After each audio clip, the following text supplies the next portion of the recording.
Praise the Lord. நம்முடைய ஆண்டவரும் அருமை இரட்சகரும் மீட்பருமான கர்த்தராகிய இயேசு கிறிஸ்துவின் இனிய நல்ல நாமத்திலே உங்களுக்கு மீண்டுமாய் இந்த நல்ல நாளிலும் கூட தேவனுடைய சமூகத்திலே வந்து தேவனுடைய நாம மகிமைக்காய் நாம் இந்த நாளிலே கூட கர்த்தருடைய நாமத்தை கனப்படுத்த மகிமைப்படுத்த தேவன் நமக்கு மட்டுமாய் செய்த எல்லா நன்மை, தயவு, கிருபை, இரக்கத்தை நினைத்து அவருக்காக நன்றி சொல்லும் விதமாக இந்த நேரத்திலே நாம் கர்த்தரை மகிமைப்படுத்தி நாம் ஜெபித்து இந்த காரியங்களை நாம் தொடங்கலாம். நாம் ஜெபிக்கலாம்.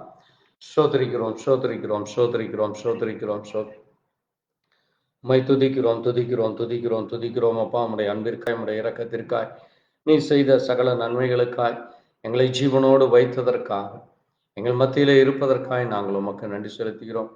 ஆண்டவரே, நாங்கள் இன்னும் ஆண்டவரே கர்த்தாவே இந்த பூமியிலே ஆண்டவரே நீர் எந்த நோக்கத்திற்காய் தெரிந்து கொண்டிரு அந்த நோக்கத்தை, அதனுடைய மகிமையை, மகத்துவங்களை, அதிலே சொல்லப்பட்ட ஞானத்தை ஆண்டவரே நீர் எங்களுக்கு ஞானத்தையும் புத்தியும் கொடுக்கிற கிருபையும் இரக்கம் நிறைந்த தேவனாய் இருக்கிறீர். அப்படிப்பட்ட உங்களுடைய சமூகத்திலே எங்களை ஒரு விஷயம் கூட தாழ்த்தி இந்த நேரத்திலே கர்த்தருடைய வல்லமையினாலும் தேவ இரக்கத்திலும் தேவ தயவிலும் இந்த நாளிலும் கூட இந்த விசேஷித்த நாளிலே கர்த்தாவே உம்முடைய சத்திய வார்த்தைகளை வாசிக்கவும் தியானிக்கவும் உம்மை கனப்படுத்த மகிமைப்படுத்த நீர் கொடுத்த இந்த நல்ல வேலைக்காய் நன்றி சொல்லி உம்முடைய கருத்திலே தாழ்த்துகிறோம். இந்த விசேஷித்த ஆராதனையின் துவக்கம் முதல் முடிவு வரை உம்முடைய பிரசன்னம் இருக்கும். நீரே எங்களை பலப்படுத்தி ஆசீர்வதித்து வழிநடத்தி எங்கள் மத்தியிலே உம்முடைய பிரசன்னத்தினாலும் உம்முடைய கிருபையிலும் இரக்கத்திலும் நீர் எங்களை கரம் பிடித்து வழிநடத்த வேண்டும். வந்துள்ள ஒவ்வொருவரையும் பெயர் பெயராய் நீர் ஆசீர்வதிக்க வேண்டும்.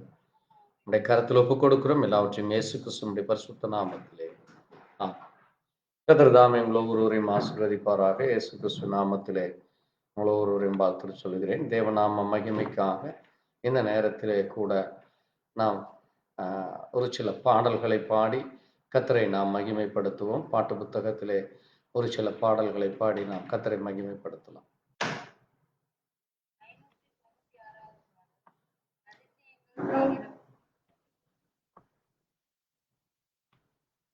ஸ்தோத்திரம், ஸ்தோத்திரம். அதிசயங்கள் செய்கிறவர் நம் அருகில் இருக்கிறார். அற்புதங்கள் செய்கிறவர் என்றும் நமக்குள் இருக்கிறார். அதிசயங்கள் செய்கிறவர் நம் அருகில் இருக்கிறார். அற்புதங்கள் செய்கிறவர் என்றும் நமக்குள் இருக்கிறார். தண்ணீரை இரத்தமாய் மாற்றினார் அதிசயம்.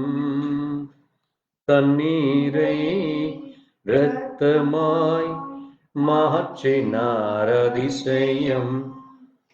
வெறும் தண்ணீரை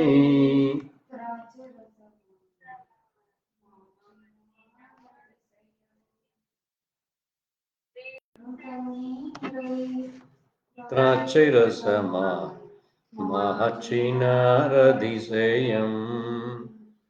அதிசயங்கள் செய்கிறவர் நம் அருகில் இருக்கிறார். அற்புதங்கள் செய்கிறவர் என்றும் நமக்குள் இருக்கிறார்.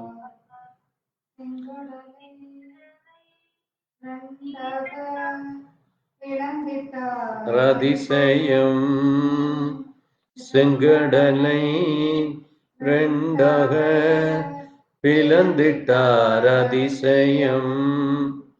புயல் காற்றையும் தம் வார்த்தையாலே அடக்கினார் அதிசயம். புயல் காற்றையும் தம் வார்த்தையாலே அடக்கினார் அதிசயம்.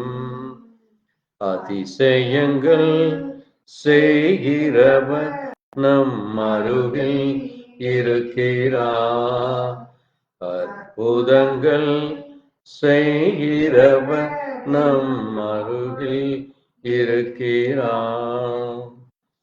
குருடருக்கும் செவிடருக்கும் சுகம் தந்தார் அதிசயம். குருடருக்கும் செவிடருக்கும் சுகம் தந்தார் அதிசயம். ஒரு சொல்லாலே மரித்தோரை எழுப்பினார் அதிசயம். ஒரு சொல்லாலே மரித்தோரை எழுப்பினார் அதிசயம். அதிசயங்கள் செய்கிறவர் நம் அருகில் இருக்கிறார். அற்புதங்கள் செய்கிறவர் என்றும் நமக்குள் இருக்கிறார். பாவியான என்னையும் உயர்த்தினார் அதிசயம்.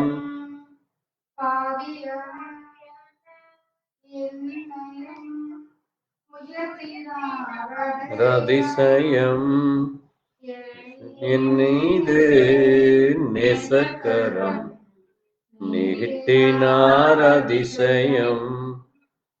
ஏழை என் மீது நேசக்கரம் அதிசயம். அதிசயங்கள் செய்கிறவர் நம் அருகில் இருக்கிறார். அற்புதங்கள் செய்கிறவர் என்றும் நமக்குள் இருக்கிறார். ஆமாண்டவரே, நீர் எங்களுக்கு அதிசயங்களை செய்கிறவர், அற்புதங்களையும் ஆசீர்வாதங்களையும் தருகிற மகிமையும் மகத்துவமான உமக்கு நன்றி சொல்லி 523 கர்த்தர் நாமம் என் புகழிடமே என்கிறவர். கர்த்தர் நாமம் என் புகழிடமே, கருத்தோடே துதித்திடுவே. கர்த்தர் நாமம் என் புகழிடமே, கருத்தோடே துதித்திடுவே. யெகோவா ஈரே எல்லாமே பார்த்து கொள்வே. ஈரே எல்லாமே பார்த்து கொள்வே. கலங்கலப்பா நாங்க கலங்கலப்பா, கலங்கலப்பா கலங்கலப்பா. கர்த்தர் நாமம் புகலிடமே, கர்த்தரோடே துதித்திடுவேன். யெகோவா நிசியே என்னாலும் வெற்றி தருவீர். யெகோவா நிசியே என்னாலும் வெற்றி தருவீர். ஸ்தோத்திரமே அப்பா ஸ்தோத்திரமே, ஸ்தோத்திரமே அப்பா ஸ்தோத்திரம். கர்த்தர் நாமம் என் புகழிடமே, கருத்தோடு.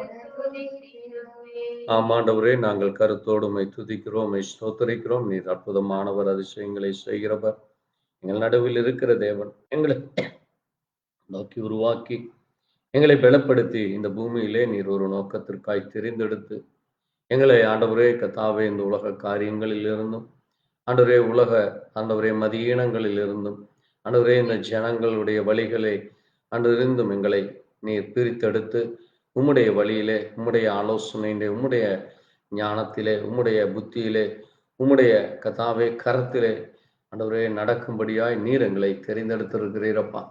அப்படிப்பட்ட உமக்கு நன்றி சொல்லுகிறோம். நீதாமே எங்களை பலப்படுத்துமா.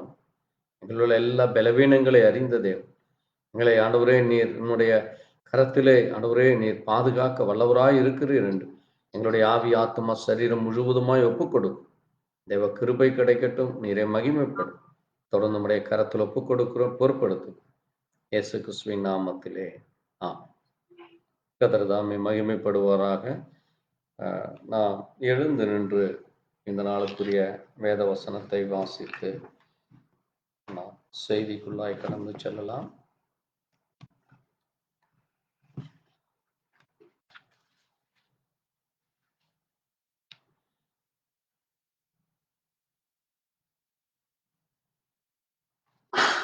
1 சாமுவேல் 31 அதிகாரம்.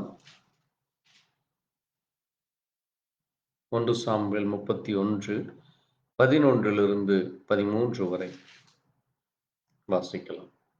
பெலிஸ்தர் சவுலுக்கு செய்ததை கிலியோத் தேசத்து யாபேஸ் பட்டணத்தார் கேட்டபோது அவர்களிலே பலசாலிகள் எல்லாரும் எழுந்து முழுவதும் நடந்து போய் பெத்சானின் அலங்கத்திலிருந்த சவுலின் உடலையும் அவன் குமாரரின் உடல்களையும் எடுத்து யாபேசுக்கு கொண்டு வந்து அவைகளை அங்கே தகனம் பண்ணி அவர்களுடைய எலும்புகளை எடுத்து யாபேசில் இருக்கிற தோப்பிலே அடக்கம் பண்ணி 7 நாள் உபவாசம் பண்ணினார்கள். வாசித்த வார்த்தையில கர்த்தர் தாமே ஆசீர்வதிக்க ஜெபிக்கலாம். எங்களை நேசிக்கிற எங்கள் நல்ல ஆண்டவரே, கர்த்தாவே, இந்த நாளிலே கூட இதோ கர்த்தாவே, யாபேஸ் என்ற அந்த கிலியாத் பட்டணம், கிபியோத் பட்டணம் என்று சொல்லப்பட்டிருக்கிறது. ஆண்டவரே, அந்த பட்டணத்தை, ஜனங்களை குறித்து, அந்த கீலியோத்தை குறித்து இந்த நாளிலும் வாசித்து தியானிக்க, அந்த ஜனங்கள் யார், அந்த பட்டணத்தார் யார், அவர்களுக்கும் சவுலுக்கும் என்ன என்று நாங்கள் இன்றைக்கு ஆண்டவரே நாங்கள் தியானிக்க நீர் எங்களுக்கு கிருபை கொடுத்திருப்பான். இந்த நேரத்தில் அதை குறித்து அதனுடைய மகத்துவங்களை, மகிமைகளை, ஆண்டவரே அந்த காரியங்களை குறித்து அறிந்து கொள்ள, அது எங்கள் ஜீவியத்திலே, எங்களுடைய நாட்களிலே அது எவ்விதமாய் அது எங்களுக்கு பொருந்தும், அது எங்களுக்கும் அதற்கும் என்ன சம்பந்தம், ஏன் வேதத்திலே அந்த பட்டணத்தை அந்த ஜனங்களை குறித்து சொல்லப்பட்டிருக்கிறது என்று அறிந்து கொள்ள தேவ கிருபையை தாரும், தேவ தயவை தாரும், தேவ அன்பிலும் தேவனுடைய வழிநடத்திலும் ஆலோசனையிலும் தேவன் எல்லா காரியத்தை ஒரு நோக்கத்திற்காய் செய்திருக்கிறேன். அந்த நோக்கத்தை, அதனுடைய காரியங்களை புரிந்து கொள்ள, அறிந்து கொள்ள தேவன் தாமே வேதத்திலே சொல்லி இருக்கிறதை குறித்து தியானிக்க அந்த நேரத்தை கொடுத்ததற்காய் நன்றி சொல்லி நம்முடைய நாம் ஒன்று மாத்திரம் மகிமைப்படட்டும். எல்லாவற்றையும் இயேசு கிறிஸ்துவனுடைய பரிசுத்த நாமத்திலே ஆம். உட்காரலாம். ஆண்டவராகிய இயேசு கிறிஸ்துவின் நல்ல நாமத்திலே மறுபடியும் உங்களுக்கு வாழ்த்து சொல்லுகிறேன். நம் கடந்த ஞாயிற்றுக்கிழமை சவுலை குறித்தும் தாவீதை குறித்தும் இன்னும் இந்த வேத புத்தகத்தில் அநேக தேவ மனுஷர்களை குறித்து நாம் தியானித்து கொண்டு வருகிறோம். இதிலே இன்றைக்கு இந்த கீலேயே தேசத்தில் இருக்கிற யாபேஸ் புத்திரர்கள் என்று இங்கே பட்டணத்தார் என்று சொல்லப்பட்டிருக்கிறது. இவர்களுக்கும் சவுலுக்கும் என்ன சம்பந்தம்? இவர்கள் யார்? இந்த ஜனங்கள் எப்படிப்பட்ட ஜனங்கள்? இந்த ஜனங்களுக்கு ஏன் அந்த சவுலை எடுத்து அடக்கம் பண்ண வேண்டும்? அல்லது இந்த பட்டணத்தினுடைய காரியங்கள் என்ன, அந்த நகரத்தினுடைய காரியங்கள் என்ன என்று நாம் இன்றைக்கு தியானிக்க போகிறோம். ஏனென்றால் வேதத்திலே ஒரு நோக்கத்திற்காக தேவன் எல்லாவற்றையும் செய்கிறார். ஆமென்.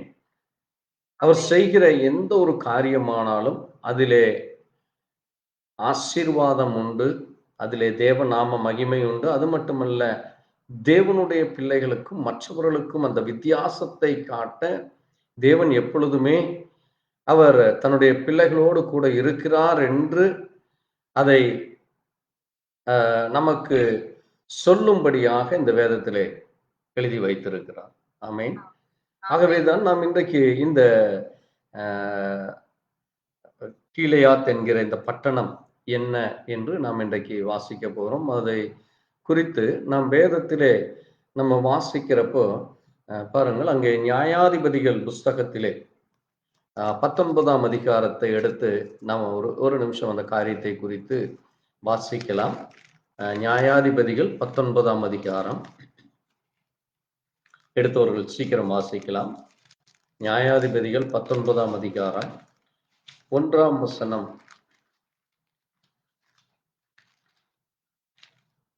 ஒன்று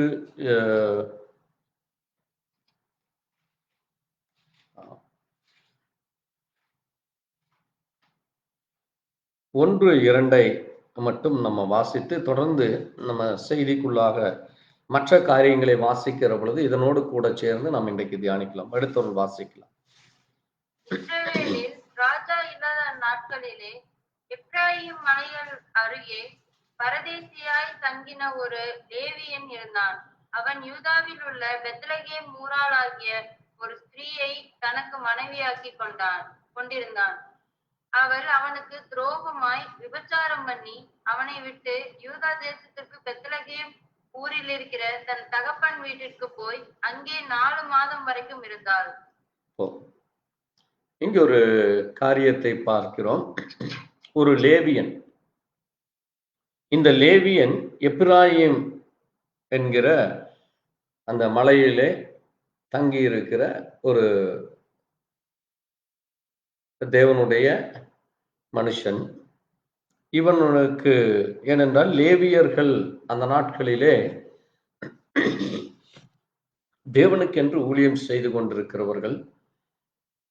அப்படிப்பட்ட அந்த ஒருவன், இவன் ஒரு பரதேசியாக, இவன் எப்படிப்பட்டவனா இருந்தானாமா? பரதேசி என்றால் ஒரு இடத்திலிருந்து இன்னொரு இடத்திற்கு அங்கே தன்னுடைய குடும்பமோ பிள்ளைகளோ இல்லாததற்கனாலே அவன் ஒவ்வொரு பட்டணமாக சென்று கொண்டிருக்கிற ஒரு பரதேசியான ஒரு மனிதனாக இருந்தான். அப்படிப்பட்டவன் என்ன செய்கிறான் பாருங்கள். அந்த யூதேயாவில் உள்ள பெத்லகேமிலே அங்கே ஒரு ஸ்திரீயை கண்டு அவளை தன்னிடத்திலே வைத்துக் கொள்கிறான். மறுமனையாட்டி என்பதற்கு இன்னைக்கு ஒரு புது கல்ச்சர்னு நம்ம நினைக்கிறோம். திருமணமாகாமல் ஆணும் பெண்ணும் சேர்ந்து வாழ்வது, இப்படிப்பட்ட காரியங்கள் அந்த நாட்களிலேயே காணப்பட்டிருக்கிறது. ஆகவே பாருங்கள், அவள் என்ன செய்கிறாள்? இவனையும் ஏமாற்றி, இந்த லேவியனையும் ஏமாற்றி என்ன செய்து விடுகிறாள்? துரோகம் செய்து விபச்சாரம் செய்து விடுகிறாள். அப்ப இது தன்னுடைய கணவனுக்கு தெரிந்தால் தன்னை கொன்று போடுவான் என்று நினைத்து அவள் என்ன செய்து விடுகிறாள்? இந்த லேவியனிடத்திலிருந்து தன்னுடைய தகப்பன் வீட்டுக்கு ஓடி போய் விடுகிறாள். அங்கே பாருங்க, 4 மாதம் வரைக்கும் அங்க இருக்கிறான். இப்ப இது ஒரு காரியம். இந்த லேவியனை குறித்தும் இந்த மறுமனையாட்டியை குறித்தும் நம்ம என்னை தொடர்ந்து தியானிப்பதற்கு முன்பாக, இந்த கிபியா என்று சொல்லப்படுகிற இந்த கீலேயே பட்டணம் அது எப்படிப்பட்டது, அதற்கும் இந்த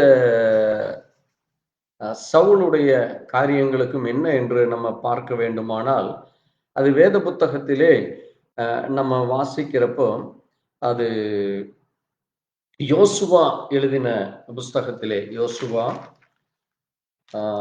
புத்தகத்திலே நீங்கள் பார்க்கிறப்போ, யோசுவா இந்த ஒரு எல்லா கோத்திரங்களுக்கும் அங்கே பிரித்து கொடுத்து கொண்டிருக்கிறார். அப்பொழுது இங்கே ஒரு கோத்திரத்திற்கு அவன் பிரித்து கொடுக்கிற நாட்களிலே இது எந்த ஜனங்களுக்கு செல்லுகிறது என்று நீங்க பார்க்கும் பொழுது வாசிக்கலாம். யோசுவா புஸ்தகத்திலே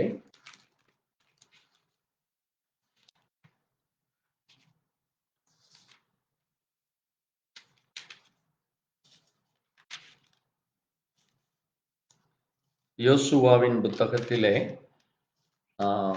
18ஆம் அதிகாரத்திலே, யோசுவா புத்தகம் 18ஆம் அதிகாரத்திலே 1ஆம் வசனத்தை வாசிங்க. இஸ்ரவேல் புத்திரரின் சபையெல்லாம் சீலோவிலே கூடி அங்கே ஆசாரிப்பு கூடாரத்தை நிறுத்தினார்கள். தேசம் அவர்கள் வசமாயிற்று. பாருங்க, இப்போ இஸ்ரவேல் புத்திரர்கள் எகிப்திலிருந்து புறப்பட்டு வருகிறார்கள்.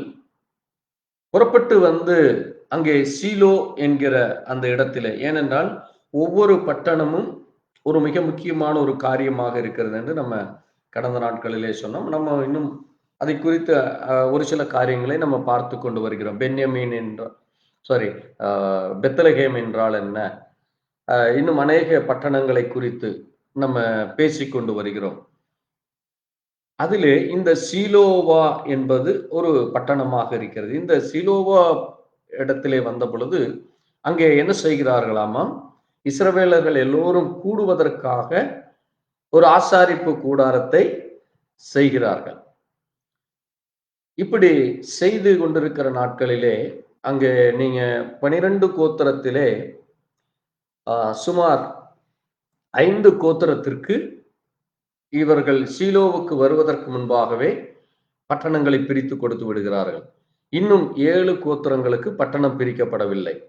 இந்த 7 கோத்திரத்தை கூப்பிட்டு அங்கே யோசுவா என்ன சொல்லுகிறார், நீங்க மீதம் இருக்கிற எல்லா இடங்களிலேயும் போய் பார்த்து கொண்டு வந்து உங்களுக்கு நீங்கள் எந்த இடம் உங்களுக்கு வேண்டுமோ அதை என்னிடத்துல எழுதி கொண்டு வாருங்கள் என்று சொல்லுகிற பொழுது இங்கே ஒவ்வொரு கோத்திரத்தாரும் செல்கிறார்கள். அது நீங்க இந்த அதிகாரம், இதற்கு அதுக்கு அடுத்த அதிகாரம், ஒரு 2 அதிகாரத்திலே அந்த 7 கோத்திரங்களை குறித்து சொல்லப்பட்டிருக்கிறது. அதிலே அவர்கள் எல்லோரும் சென்று வந்த பிறகு அங்கே 8ஆம் வசனத்துல வாசித்தீங்கன்னா, அந்த மனுஷர் எழுந்து புறப்பட்டபடி அங்கே பாருங்க 3 பேராக போகிறாங்க. கோத்திரத்திற்கு 4ஆம் வசனத்துல வாசித்தீங்கன்னா, கோத்திரத்திற்கு 3 பேர் புறப்பட்டு போறாங்க. அதுல இவர்கள் சொல்லி இருக்கிறபடி அங்கே 8ஆம் வசனத்துல வாசித்தீங்கன்னா, தேசத்திலே சுற்றி திரிந்து அதன் விபரத்தை எழுதி என்னிடத்தில் கொண்டு வாருங்கள், நான் இங்கே சீலோவிலே கர்த்தருடைய சந்நிதியிலே நான் உங்களுக்காக சீட்டு போடுவேன் என்று சொல்லுகிறார். அவர்கள் எல்லா பட்டணங்களிலேயும் அந்த ஒவ்வொரு கோத்திரமாக 7 கோத்திரமும் சென்று திரும்பி வந்த பிறகு அங்கே சீலோவில் இருக்கிற கர்த்தருடைய சந்நிதியிலே சீட்டு போடுகிற பொழுது அங்கே முதல் சீட்டாக பென்யமீன் கோத்திரத்திற்கு வருகிறது. வாசிங்கள் 11ஆம் வசனத்திலே. பென்யமீன் புத்திரருக்கு அவர்களுடைய வம்சங்களின்படியே அவர்களுடைய கோத்திரத்திற்கு சீட்டு விழுந்தது. அவர்கள் பங்கு வீதத்தின் எல்லையானது யூதா புத்திரருக்கும் யோசேப்புக்கு புத்திரருக்கும் நடுவே இருந்தது. கவனமா கேளுங்க. இப்ப இந்த பென்யமீன் கோத்திரம் எங்கே இருக்கிறார்கள் என்றால், யூதர்களுக்கும் யோசேப்பினுடைய அந்த 2 புத்திரர்கள் எப்பிராயிம், மனேசே என்கிற இந்த 2 புத்திரர்களுக்கு இடையிலே இருக்கிறாங்க. சரி, அதைத்தான் 21ஆம் வசனத்திலே வாசிக்கிறப்போ பென்யமீன் புத்திர கோத்திரர்களுடைய பட்டணங்கள் என்று சொல்லி இங்கே அவர்களுக்கு இங்க பட்டணங்களை கொடுக்கப்படுகிறது. அதுல பென்யமீன் கோத்திரத்திற்கு கிடைக்கிற பட்டணம் வந்து எரிகோ பட்டணம் வந்து பென்யமீன் கோத்திரம்.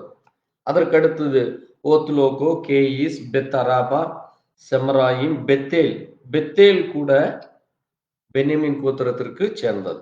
அதே போல இப்படியே நீங்க ஒவ்வொரு பட்டணமா வாசிக்கிறப்ப 25ஆம் வசனத்துல கிபியோன் என்று சொல்லப்பட்டிருக்கிறது. என்ன பட்டணம்? கிபியோன். இந்த கிபியோன் தான் இப்பொழுது நாம பேசிக்கொண்டிருக்கிற பட்டணம். அப்போ இது யாருக்கு சொந்தமானது என்றால், பென்யமீன் கோத்திரத்திற்கு சொந்தமான அந்த பட்டணம். இப்போ இந்த பட்டணத்தார்கள் தான் என்ன செய்கிறாங்க, இங்கே நம்ம வாசித்த நியாயாதிபதிகள் புத்தகத்திலே 19ஆம் அதிகாரத்திலே அந்த காரியம் நடக்கும். நீங்க இப்பொழுது அந்த காரியத்தை வாசிங்க. ஏன் அதை நான் உங்களுக்கு விளக்கி சொன்னேன் என்றால், ஒரு காரியத்தை சொல்வதற்கு முன்பாக அதை தெளிவாக சொல்லும் பொழுது, நீங்கள் அதை குறித்து கொள்ளும் பொழுது, நம்முடைய தேவன் செய்கிற எல்லா காரியமும் அது ஒழுங்கும் கிரையுமாக இருக்கும். அதனாலதான் நம்மளுடைய ஜீவியத்திலும் எந்த ஒரு காரியத்தை செய்தால் அது ஒழுக்கமும் கிரையுமாக இருக்கணும்னு பவுலும் திரும்ப திரும்ப வேதத்திலே அவர் சொல்லிக் கொண்டு வருகிறார். அதனாலதான் நம்ம நேற்று புதன்கிழமை கூட வேத பகுதியாக நல்லொழுக்கம், விர்ச்சுஸ் என்று ஒரு மனிதன் எப்படி அங்கே ஒழுக்கத்தோடு ஜீவிக்க வேண்டும். ஒழுக்கம் என்பது வெறுமென சரீரம் மட்டுமல்ல, நான் என்னுடைய சரீரத்தை நான் தீட்டுப்படுத்துவதில்லை என்று மட்டுமல்ல, உங்களுடைய பேச்சு, உங்களுடைய சிந்தைகள், உங்களுடைய செயல்கள், நீங்கள் செய்கிற காரியங்கள், நீங்கள் போகிற இடம், உட்காருகிற இடம், இப்படி எல்லாவற்றிலும் ஒழுக்கம் இருக்க வேண்டும். அதைத்தான் இங்கே நம்ம பார்க்கிறோம். இங்க இவர்கள் செய்த காரியங்கள், நடந்த காரியங்கள், அவர்கள் போகிற காரியங்கள் நீங்க பார்க்கிறப்போ அது எவ்விதமாக அது நமக்கு ஒரு படிப்பினையாக இருக்கிறது. வேதத்திலே எல்லாமே நமக்கு ஒரு படிப்பினை தான். அதனாலதான் வேதத்தை நம்ம ஒவ்வொரு நாட்களிலும் தியானித்து கொண்டு வேதத்திலே சொல்லப்பட்ட காரியங்களை நம்ம அறிந்து கொண்டு நாம் எப்படி ஞானத்தோடு வாழ வேண்டும், நாம் எப்படி புத்தியாய் இருக்க வேண்டும், நாம் எப்படி செய்கிற காரியங்களிலே சரியாக இருக்க வேண்டும்னு நம்ம வேதத்திலே வாசிக்கிறோம். ஏனென்றால் ஒருவன் கிறிஸ்துவுக்குள் இருந்தால் எப்படி இருக்காராமா? புது சிருஷ்டியா இருக்கிறான். ஆமென். அப்ப நம்முடைய ஜீவியம் ஒரு புது சிருஷ்டியாக இருக்க வேண்டும். அந்த பழைய மனுஷனை களைந்து போட வேண்டும். நம்ம இன்னும் அந்த பழைய மனுஷனை போலவே ஜீவித்து கொண்டு இருந்தால் நாம் என்ன ஆகவில்லை, அந்த மனம் திரும்புதலுக்குரிய கனிகளை கொடுக்க ஆரம்பிக்கலைன்னு. நம்முடைய ஜீவியம் இன்னும் மற்றவர்கள் நமக்கு நம்மை குறித்து ஏதாவது ஒரு குறைகளை, ஏதாவது ஒரு குற்றங்களை கண்டுபிடிச்சு சொல்ற அளவுக்கு நம்முடைய ஜீவியம் இருக்கு என்று அர்த்தம். அதனாலதான் தேவ பிள்ளைகள் ரொம்ப ஞானமா இருக்கணும். அதனாலதான் ஆண்டவர் கூட சொல்லும் பொழுது, சர்ப்பங்களைப் போல வினா உள்ளவர்களாய். சர்ப்பங்களைப் போல, ஏன் சர்ப்பத்தோடு அதை இணைத்து பேசுறார் என்றால், அந்த சர்ப்பத்துக்கு அவ்வளவு தந்திரமா இருக்குமாம், அவ்வளவு புத்தி கூர்மையா அவன் செய்வானாம் ஒவ்வொரு காரியத்தை. அதனாலதான் இன்னைக்கு அநேக உலக ஜனங்களை கவனிச்சு பாருங்க, அவங்க செய்கிறது ஒவ்வொன்றும் மிக தெளிவாக இருக்கும். ரொம்ப தந்திரமா, ரொம்ப ஒரு ஒரு ஞானிகளைப் போல, ஞானவான்களைப் போல அவ்வளவு பர்ஃபெக்டா செய்வான். ஆனால் அங்க என்ன இல்லை? தேவன் இல்லை. நமக்குள்ள தேவன் இருக்கிறப்ப அவங்கள விட நம்ம என்னவா இருக்கணும்? இன்னும் 1000 மடங்கு ஞானம் உள்ளவர்களாக, 1000 மடங்கு புத்தி உள்ளவர்களாக நடந்து கொள்ள. அதனாலதான் தேவன் அதை, ஆண்டவர் இயேசு கிறிஸ்து கூட அதை குறிப்பிட்டு சொல்றார். சரி, இங்க நீங்க பாருங்க, இந்த எபிராயின் மனுஷன் ஆகிய அந்த லேவியன் தன்னுடைய மனைவியை, நான் மேலோட்டமா சொல்றேன், ஏன்னா வசனம் எடுத்து வாசித்து கொண்டிருந்தால் நம்ம செய்திக்குள்ளாக கடந்து செல்ல முடியாது. அதனால நான் மேலோட்டமாக, இதுக்கு பிறகு 3 அதிகாரம் இருக்கு, 19, 20, 21 என்று இந்த 3 அதிகாரத்துல ஒரு முக்கியமான காரியம் நடக்கிறத நான் அப்படியே ஒரு சில பாயிண்ட்களை மட்டும் சொல்றேன், நீங்க எழுதி வச்சுக்குங்க. பிறகு நீங்க இந்த 3 அதிகாரத்தை வாசித்தீங்கன்னா நான் சொன்ன காரியத்தை நீங்க தெளிவாக புரிந்து கொள்ள முடியும். அதற்கும் இப்பொழுது நம்ம தியானிக்க போகிற இந்த யாபேஸ் கீலியாத்தா பட்டணத்தாரை குறித்து அறிந்து கொள்ள முடியும். இப்போ இந்த லேவியன் அங்கே தன்னுடைய மறுமனையாட்டியை பார்க்க போறான். அவன் தன்னுடைய மாமனார் வீட்டுக்கு போறப்போ அங்கே அந்த மாமனார் என்ன செய்கிறார் என்றால், அந்த மருமகனை பார்த்து, லேவியனை பார்த்து, நீ வந்து ரொம்ப சந்தோஷம், நீ இன்னைக்கு தங்கிருன்னு சொல்லி அன்னைக்கு தங்க வைக்கிறான். அடுத்த நாள் அவன் தன்னுடைய மனைவியை கூட்டிக் கொண்டு போக விரும்புறான். அவர் இன்னைக்கும் தங்கிருன்னு சொல்லி தங்க வைக்கிறார். 3வது நாள் அவன் என்ன செய்கிறான்? இல்ல, நான் இனி உட்கார்ந்துட்டு இருக்க முடியாது, நான் இன்னைக்கு கிளம்புறேன்னு சொல்றப்ப அன்னைக்கும் விடல. இப்படியாக அங்கே அவனை 4 நாள் போக விடாமல் அங்கே பிடித்து வைத்துக் கொள்கிறான். 5ஆம் நாள் அவன் என்ன செய்கிறான்? இல்ல, நான் இனியும் உட்கார்ந்துட்டு இருக்க முடியாது என்று சொல்லி 5ஆம் நாள் என்ன செய்கிறான்? அவன் தன்னுடைய மனைவியை கூட்டிக் கொண்டு அங்கே போஜனத்தை எடுத்துக்கொண்டு அவன் அங்கிருந்து புறப்பட்டு வருகிறான். புறப்பட்டு வர்றப்போ நீங்க வாசிக்கிறப்போ பாருங்க, வாசிங்க இந்த வசனத்தை, 12ஆம் வசனத்தை வாசிங்க. அதற்கு அவன், எஜமான், நாம் வழியை விட்டு இஸ்ரவேல் புத்திரர் இல்லாத மறுஜாதியார் இருக்கிற பட்டணத்துக்கு போகப்படாது. இல்ல, 10ஆம் வசனத்தை வாசிங்க, அங்கிருந்து தான் உங்களுக்கு காரியம் புரியும். அந்த மனுஷனோ ராத்திரிக்கு இருக்க மனதில்லாமல் 2 கழுதைகள் மேலும் தியானம் வைத்து தன் மறுமனையாட்டியை கூட்டிக் கொண்டு எழுந்து புறப்பட்டு எஸ்லேமாகிய எபூசுக்கு நேராக வந்தான். அவர்கள் எபூசுக்கு சமீபமாய் வருகையில் பொழுது போகிறதா இருந்தது. அப்பொழுது வேலைக்காரன் தன் எஜமானனை நோக்கி, எபூசியர் இருக்கிற இந்த பட்டணத்திற்கு போய் அங்கே ராத்தங்கலாம் என்றான். அதற்கு அவன் எஜமான், நாம் வழியை விட்டு இஸ்ரவேல் புத்திரர் இல்லாத மறுஜாதியார் இருக்கிற பட்டணத்துக்கு போகப்படாது, அப்பாலே கிபியா மட்டும் போவோம் என்று சொல்லி தன் வேலைக்காரனை பார்த்து, நாம் கிபியாவிலாகிலும் ராமாவிலாகிலும் ராத்தங்கும்படிக்கு அவைகளில் ஒரு இடத்திற்கு போய் சேரும்படி நடந்து போவோம் வா என்றான். அப்படியே அப்பாலே நடந்து போனார்கள். பென்யமீன் நாட்டை சேர்ந்த கிபியாவின் கிட்ட வருகையில் சூரியன் அஸ்தமம் ஆயிற்று. பாருங்க, இந்த பென்யமீன் பக்கத்துல இவங்க வந்து சேர்றப்ப இருட்டாயிருச்சு. இன்னைக்குதான் நமக்கு எல்லா இடங்களையும் லைட்டு வெளிச்சம் இருக்கு, பஸ்ஸு, காரு, பைக்கு, இப்படி அநேக வசதிகள் இருக்கு. அன்றைய நாட்களில வெறும் கழுதைகள் மேல அல்லது ஒட்டகங்கள் மேலதான் பிரயாணம் செய்வார்கள். ஏனென்றால் ஒரு ஊர் விட்டு இன்னொரு ஊருக்கு இதில் தான் பிரயாணம் செய்வார்கள்.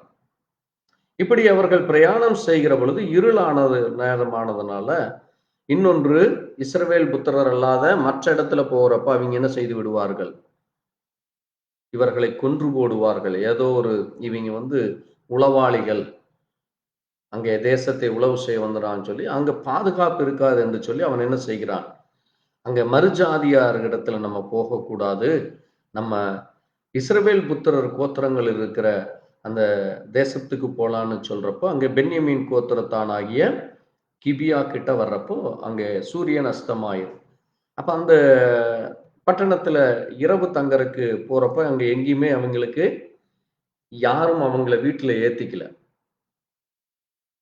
பாருங்க, ஒரு லேவியன் வருகிறான், அவனும் அவனுடைய வேலைக்காரர் மனைவிங்களும் வர்றப்ப அவங்க வீட்டுல ஏத்தல. அப்போ அவங்க என்ன செய்யறாங்க, வீதியில் உட்கார்ந்துக்கிறாங்க. வீதியில் உட்கார்றப்ப அந்த நேரத்துல அந்த ஊரை சேர்ந்த ஒரு வயதான கிழவர் அந்த மனுஷர்களை பார்த்து, நீங்க இப்படி நடு வீதியில உட்காராதீங்க, என்னுடைய வீட்டுக்கு வாங்க, நான் உங்களுக்கு தங்க இடம் கொடுக்குறேன்னு சொல்றப்போ இவங்க சொல்றாங்க, இல்ல எங்ககிட்ட எல்லாமே இருக்கு, எங்களுக்கு இரவு தங்கறக்கு மட்டும் நான் இடம் கொடுத்தீங்கன்னா போதும், நான் நாளைக்கு காலையில் நேரத்தில் எந்திரிச்சு பெத்தலகேம் போய் தேவனுடைய ஆலயத்துல போய் நான் என்னுடைய காரியத்தை செய்ய வேண்டும் என்று சொல்லுகிறான். அப்போ அங்க பார்க்குறப்ப அங்க அவங்க வீட்டுல போய் அங்க இரவு தங்கிக்கிறாங்க. ஆனால் அந்த ஊரை சேர்ந்த, கவனமா வாசிங்க, 22ஆம் வசனம் வாசிங்க. அவர்கள் மனமகிழ்ச்சியாய் இருக்கிற போது, இதோ பேலியாளின் மக்களாகிய அந்த ஊர் மனுஷரில் சிலர் அந்த வீட்டை சூழ்ந்து கொண்டு கதவை தட்டி, உன் வீட்டிலே வந்த அந்த மனுஷனை நாங்கள் அறியும்படிக்கு வெளியே கொண்டு வா என்று வீட்டுக்காரனாகிய அந்த கிழவனோடே சொன்னார்கள். போதும். பாருங்க, இது எப்படி, இதே வார்த்தை தான் என்ன சொல்லப்பட்டிருக்கிறது,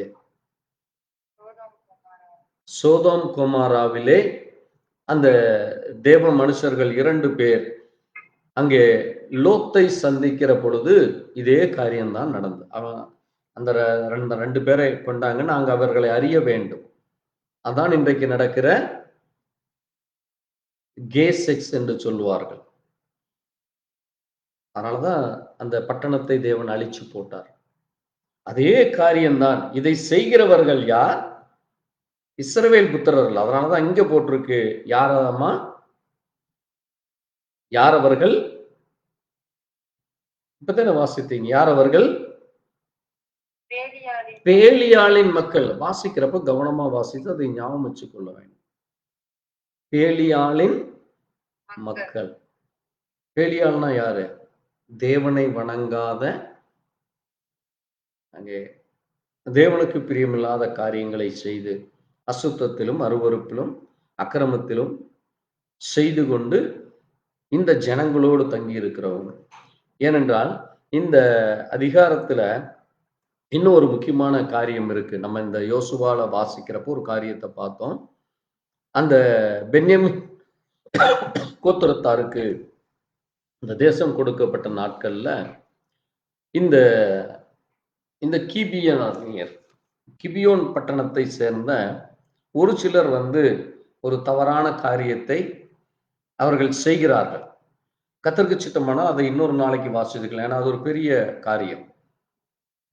இப்போ இந்த ஜனங்கள் என்ன செய்கிறாங்க பாருங்க, இவர்கள் பேலியாளின் ஜனங்களா இருந்து அந்த வீட்டுல சொல்றப்ப அந்த வயதான அந்த கிழவன் சொல்றாரு, இல்ல எனக்கு ஒரு மகள் இருக்கிறா, அதே மாதிரி இந்த மனுஷனோடு கூட வந்த அந்த ஸ்திரீ இருக்கிறா, நீங்க அவங்களை எடுத்துக்குன்னு சொல்றப்போ இவர்கள் என்ன செய்கிறார் என்றால் அந்த 2 பெண்களையும் விடிய விடிய அக்கிரமம் செய்கிறார்கள். விடிய விடிய அக்கிரமம் செய்து லட்சையாய் நடத்தி, பாருங்க, அது 25ஆம் வசனம் சொல்லுகிறது, கிழக்கு வெளுக்கும் போது அவர்களை போக விட்டார்களாம். அவ்வளவு தூரம் கொடுமைப்படுத்தி அவ்வளவு அருவருப்பானதை செய்து பிறகு அவர்கள் என்ன செய்கிறாங்க, வீட்டு வாசல்லே அப்படியே விழுந்துடுறாங்க. அந்த பெண்கள் விழுந்து மரித்து போய் விடுகிறாள். இதைய அவன் அடுத்த நாள் காலையில் எந்திரிச்சு இந்த லேவியன் பார்க்கிற பொழுது அவன் என்ன செய்கிறான்? அந்த ஸ்திரீயை தன்னுடைய கழுதையின் மேலே ஏற்றிக்கொண்டு தன்னுடைய பட்டணத்துக்கு வந்துடுறான். பட்டணத்திற்கு வந்து அந்த ஸ்திரீயை 12 துண்டாக வெட்டி விடுகிறான். 12 துண்டாக வெட்டி இஸ்ரவேலில் இருக்கிற 12 கோத்திரத்திற்கும் எடுத்து அனுப்புறார். எடுத்து அனுப்பி, இப்படி நான் ஒரு இடத்திற்கு நான் சென்றேன், அந்த இடத்துல இந்த காரியம் நடந்தது, இதை நீங்கள் விசாரியுங்கள் என்று சொல்லி, இது என்ன என்று சொல்லுங்கள் என்று சொல்லி அங்கே அந்த 12 கூறாக வெட்டின அதைய அந்த பட்டணத்தினுடைய முக்கியமான தலைவர்களுக்கு அவர்கள் அனுப்புறாங்க. இப்போ பாருங்க, அப்போ அந்த 12 கோத்திரத்தாரும் அங்கே வருகிற பொழுது ஒரு கோத்திரம் மட்டும் வரல.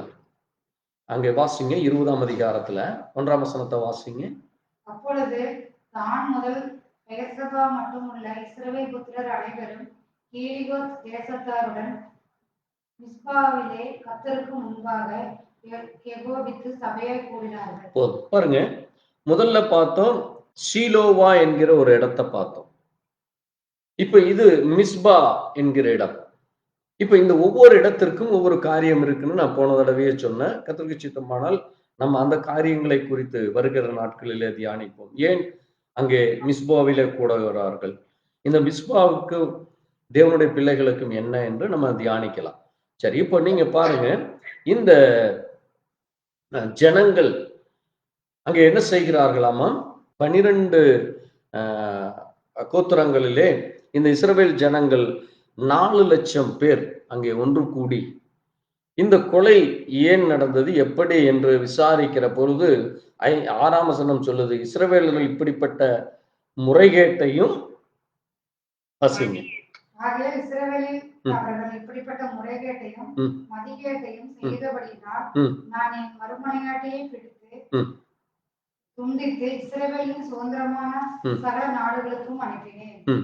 நீங்கள் எல்லாரும் இஸ்ரவேல் புத்திரராமே, இங்கே ஆலோசித்து தீர்மானம் பண்ணுங்கள் என்றான். நீங்க இஸ்ரவேலர் புத்திரர் இது என்ன ஏதுன்னு சொல்லி நீங்க இதுக்கு ஒரு ஆலோசனை பண்ணி இது என்ன செய்ய வேண்டும்னு ஒரு தீர்மானம் பண்ணுங்க என்று சொல்லி அனுப்புகிறார். இப்போ இவர்கள் என்ன செய்யறாங்க? அங்க எல்லாரும் சேர்ந்து ஒன்று கூடி சீட்டு போட்டு பார்க்கிறப்போ அது 10ஆம் வசனம் சொல்லுது, பென்யமீன் கோத்திரத்தான் ஆகிய கிபியோன் பட்டணத்தார் என்ன செய்கிறாங்க? இஸ்ரவேலர்களை இந்த மதிகேட்டுக்கு செய்கிறாங்க. அதனால நம்ம என்ன செய்கிறோம்? இந்த காரியத்தை செய்தவர்களை நாம் ஒன்று கூடி அவர்களை எதிராக நம்ம யுத்தம் செய்யலாம் என்று புறப்படுறாங்க. இப்போ இஸ்ரவேல் சொல்வதை இந்த பென்யமீன் கோத்திரத்தார்கள் ஏற்றுக்கொள்ளவில்லை.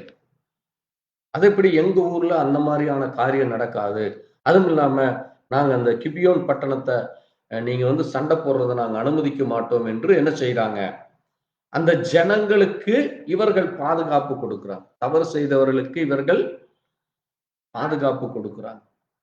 இப்போ பாருங்க, இந்த அப்போ சரி, ஆண்டவர்கிட்ட கேட்குறாங்க, நீங்க நாங்க என்ன பண்றோம், நீங்க போருக்கு போங்கிறார் ஆண்டவர். நீங்க போய் அவங்கள அட்டாக் பண்ணுங்கன்னு சொல்றப்போ பென்யமீன் கோத்திரத்துல பாருங்க, அங்க நீங்க பாருங்க என்ன சொல்லியிருக்கு அப்படின்னா, நீங்க அந்த வசனத்தை வாசிங்க. 16ஆம் வசனத்தை வாசிங்க.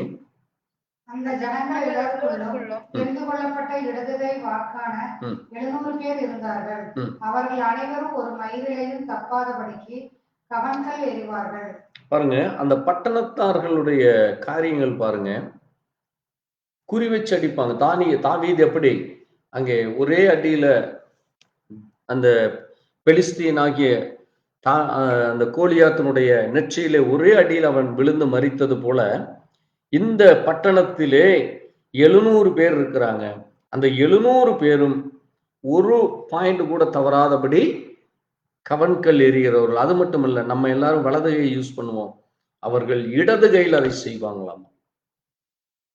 அதான் பாத்தீங்கன்னா அநேக யூதர்கள் இடதுகை பழக்கம் உள்ளவர்களா இருப்பாங்க. இடதுகைங்கிறது ஒரு சயின்டிபிக்கா அது ஒரு ரொம்ப அவங்க அப்சர்வேஷன் அதிகமா இருக்கும். அவங்க செய்கிறது எல்லாமே ரொம்ப ஒரு பிரில்லியண்டான ஒரு உலக பிரகாரமா நான் சொல்றேன், அப்படி இருக்கும் பாருங்க. அப்படிப்பட்ட இந்த ஜனங்களை பார்த்து அங்கே இஸ்ரவேலர் வாசிங்க 17ஆம் வசனத்தை வாசிங்க. பென்யமீன் கோத்திரத்தை அல்லாமல் இஸ்ரவேலிலே பட்டயம் உருவுகிற மனுஷர் 4,00,000 பேர் என்று பாருங்க. இவர்கள் சுமார் நீங்க இவங்களுடைய கணக்கு எடுத்தீங்கன்னா 24,000 பேர் தான் இவங்க நிக்கிறாங்க. 26,000 பேர். பென்யமீன் கோத்திரத்துல 26,000 பேர் தான் இருக்கிறாங்க. ஆனால் இஸ்ரவேல் புத்திரர்ல எத்தனை லட்சம் பேராமா? எத்தனை லட்சம்? 4 லட்சம் புருஷர்கள் இருக்கிறாங்க. நிச்சயமா இவங்க ஜெயிக்கலாம். ஆனால் என்ன நடக்குதுன்னு பாத்தீங்கன்னா, அங்க இவர்கள் போருக்கு போறப்போ முதல் முறையாக இவர்கள் சண்டையிடுகிறாங்க கிபியாவில். இப்ப நம்ம தியானித்து கொண்டிருக்கிறோமே அதே பட்டணத்துல இங்கே போர் நடக்குது. இந்த கிபியோல இவர்கள் முதல் முறையாக சண்டையிடுற பொழுது 22,000 இஸ்ரவேலர்கள் மரித்து போகிறார். அவங்க திரும்பி வந்துடுறாங்க. ஏன்னா அவர்கள் அவ்வளவு சண்டை பயிற்சி மற்ற எல்லா காரியத்திலும் அவ்வளவு தேறினவர்களாக இருந்தாங்க. இவங்க 4 லட்சம் பேர் இருந்தாலும் அவர்களை விட இவர்கள் அங்கே ஒரு நல்ல யுத்த வீரர்களாக இருக்கிறாங்க. அடுத்து 2வது முறை போறாங்க, மறுபடியும் 11,000 பேர் மரித்து போறாங்க. 3வது நாள் இவர்கள் என்ன செய்கிறார்கள் என்றால், அங்கே தேவாலயத்திலே மீண்டுமாய் கூடி அங்கே நாங்க என்ன செய்ய வேண்டும் என்று கேட்கிறப்ப அங்கே பினகாஸ் இருக்கிறார். பினகாஸ் இடத்துல கேட்கிறப்ப பினகாஸ் சொல்றாரு, அங்க உடன்பட்டி இருக்கிறது, அங்கே தேவ சமூகத்தில் உபவாசம் இருக்கிறார்கள். உபவாசம் இருந்து இன்றைக்கு நாங்கள் என்ன செய்ய வேண்டும் சொல்றப்ப கர்த்தர் சொல்றாரு, இன்றைக்கு நான் அவர்களை உங்கள் கையிலே ஒப்பு கொடுப்பேன்னு சொல்றப்போ இவர்கள் போய் அந்த பட்டணத்திலே சண்டை செய்து அந்த பட்டணத்தில் இருக்கிற அந்த கீலியாத்திலே எல்லா குடும்பத்திலேயும் அடித்து கொன்று போடு விடுகிறார்கள். ஏன்னா அங்க நீங்க வாசிக்கிறப்போ அவர்கள் என்ன செய்கிறார்கள் என்றால், நீங்க வாசி பாருங்க, அந்த அதிகாரத்திலே நீங்க வாசிக்கிறப்போ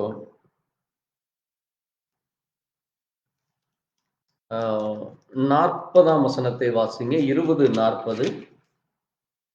பட்டணத்திலிருந்து புகையானது ஸ்தம்பம் போல உயர எழுப்பின போது பென்யமீனர் வாசிக்கலாம். பென்யமீனர் பின்னாக பார்த்தார்கள். இதோ பட்டணத்தின் அக்னி ஜுவாலை வான பரியந்தம் எழுப்பிற்று. அப்பொழுது இஸ்ரவேலர் திரும்பிக் கொண்டார்கள். பென்யமீன் மனுஷர் 48ஆம் வசனத்தை அதுக்கு இல்ல 46ல இருந்து வாசிங்க.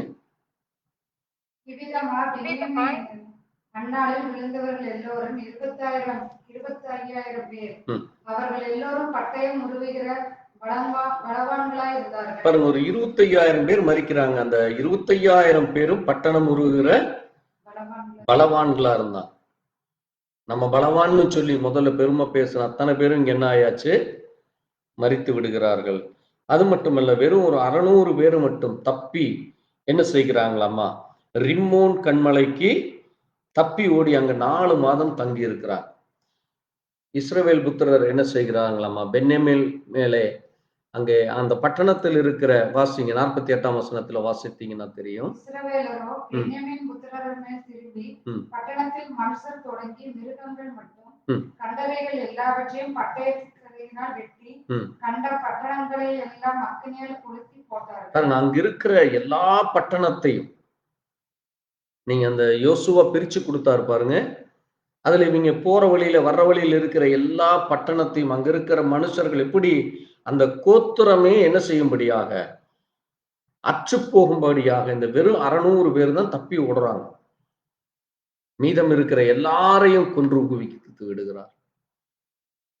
ஒரு கோத்திரம், ஒரு சந்ததியானது தேவனுக்கு பயந்து தேவனுக்கு உண்மையாக இருக்க வேண்டும் என்று தேவன் ஆசீர்வதித்து கொடுக்கிறப்போ, ஒரு தவறான மனிதனுக்கு, ஒரு தவறான காரியத்திற்கு நம்ம கூட போய் நிக்கிறப்ப அந்த சந்ததியவே என்ன செய்யப்படுகிறது? அழிந்து போய் விடுகிறது. இது நமக்கு ஒரு எச்சரிக்கையாக இருக்கிறது.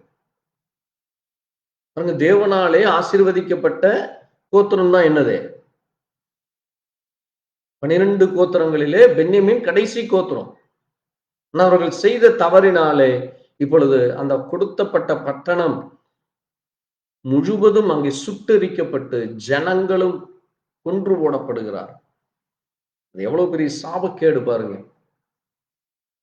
இப்போ இவர்கள் மறுபடியும் இஸ்ரவேலர்கள் அனைவரும் அந்த 11 கோத்திரத்தாரும் கூடி இப்போ சொல்றாங்க 21ஆம் அதிகாரத்துல, இப்ப நம்மள ஒருத்தரும் பென்யமீனருக்கு நம்முடைய பிள்ளைகளை கொடுக்க கூடாதுன்னு நம்ம ஆண்டவர்கிட்ட ஆணையிட்டு இருக்கிறோம். இவங்க ஆணையிட்டுட்டாங்க. சண்டைக்கு போறதுக்கு முன்னாடியே என்ன சொல்லிட்டாங்க இவங்க எல்லாம், நம்ம பொண்ணை அந்த ஊர் பசங்களுக்கு கொடுக்கவே கூடாது, அதே மாதிரி அந்த ஊர் பசங்களை நம்ம பொண்ணுங்களுக்கு கொடுக்க கூடாதுன்னு அங்க ஆணையிட்டு கொடுத்துருக்குறாங்க. அப்ப இவர்கள் என்ன செய்கிறாங்க பாருங்க, நம்ம தேவ சந்தையில் உட்கார்ந்து அவர்கள் இரவெல்லாம் அழுகிறாங்க. அங்க அழுது ஆண்டவர்கிட்ட சொல்றாங்க, ஆண்டவரே ஒரு கோத்திரம் குறைந்து போறது, நாங்க என்ன செய்கிறது என்று சொல்லி அங்கே மறுபடியும் மிஸ்பாக்கு வர சொல்றப்போ அதுல பாத்தீங்கன்னா பென்யமீன் கோத்திரத்துல 8ஆம் வசனத்தை வாசிங்க. இஸ்ரவேலின் கோத்திரங்களில் மிஸ்பாவிலே கர்த்தருடைய சந்நிதியில் வராத போன யாதொருவர் உண்டோ என்று விசாரித்தார்கள். அப்பொழுது கீலியோத்தில் உள்ள யாபேசின் மனுஷரில் ஒருவரும் பாளையத்தில் சபை கூடின போது வரவில்லை. பாருங்க, இந்த மிஸ்பா என்கிற அந்த பட்டணத்துல இருக்கிற, கவனமா கேளுங்க, இந்த மிஸ்பா என்கிற பட்டணத்தில் இருக்கிற யாராமா?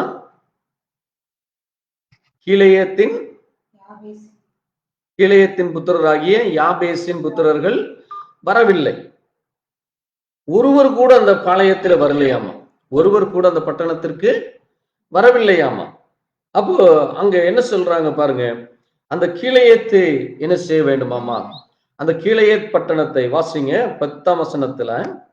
உடனே சபையார் பலவான்களின் 12,000 பேரை அங்கே அழைத்து, நீங்கள் போய் கீலியோத்தில் உள்ள யாபேசின் குடிகளை ஸ்திரீகளோடும் பிள்ளைகளோடும் பட்டயக்கருக்கினால் வெட்டுங்கள். சகல ஆண் பிள்ளைகளையும் புருஷனையும் அறிந்த சகல பெண் பிள்ளைகளையும் சங்கரிக்க கடவீர்கள் என்று அவர்களுக்கு கட்டளையிட்டு அனுப்பினார்கள். இவர்கள் கீலியோத்தில் உள்ள யாபேசின் குடிகளிடத்திலே புருஷரை அறியாத 400 கன்னி பெண்களை கண்டு பிடித்து அவர்களை கானான் தேசமான சீலோவில் இருக்கிற பாளையத்திற்கு கொண்டு வந்தார்கள். பாருங்க, இந்த கிபியோன் பட்டணத்தை சேர்ந்த பென்யமீன் கோத்திரத்தை அவர்கள் பட்டயக்கருக்கினாலே அழித்து ஒரு 600 புருஷர்கள் தப்பி இருக்கிறாங்க.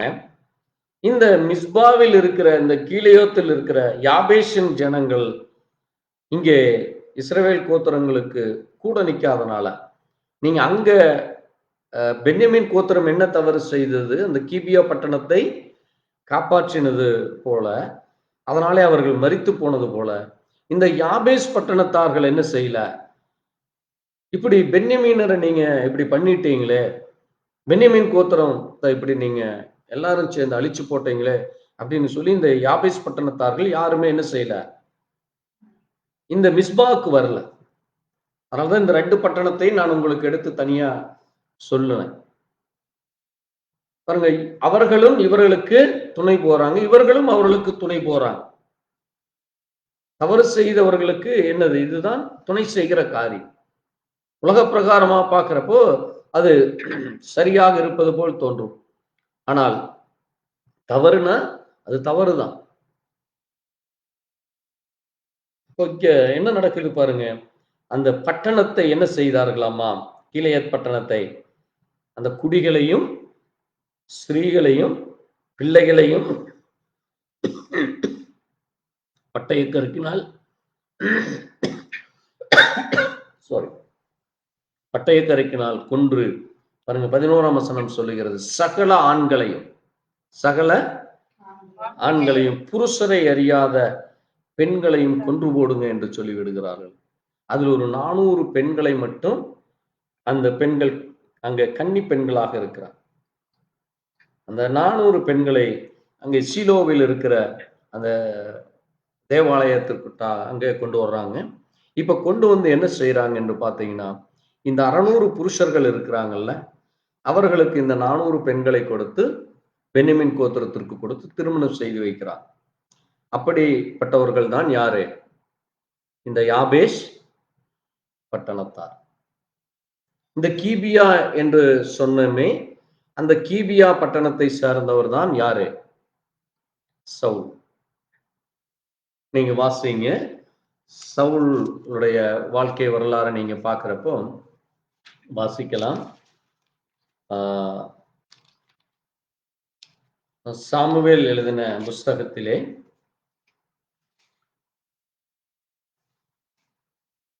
சாமுவேல்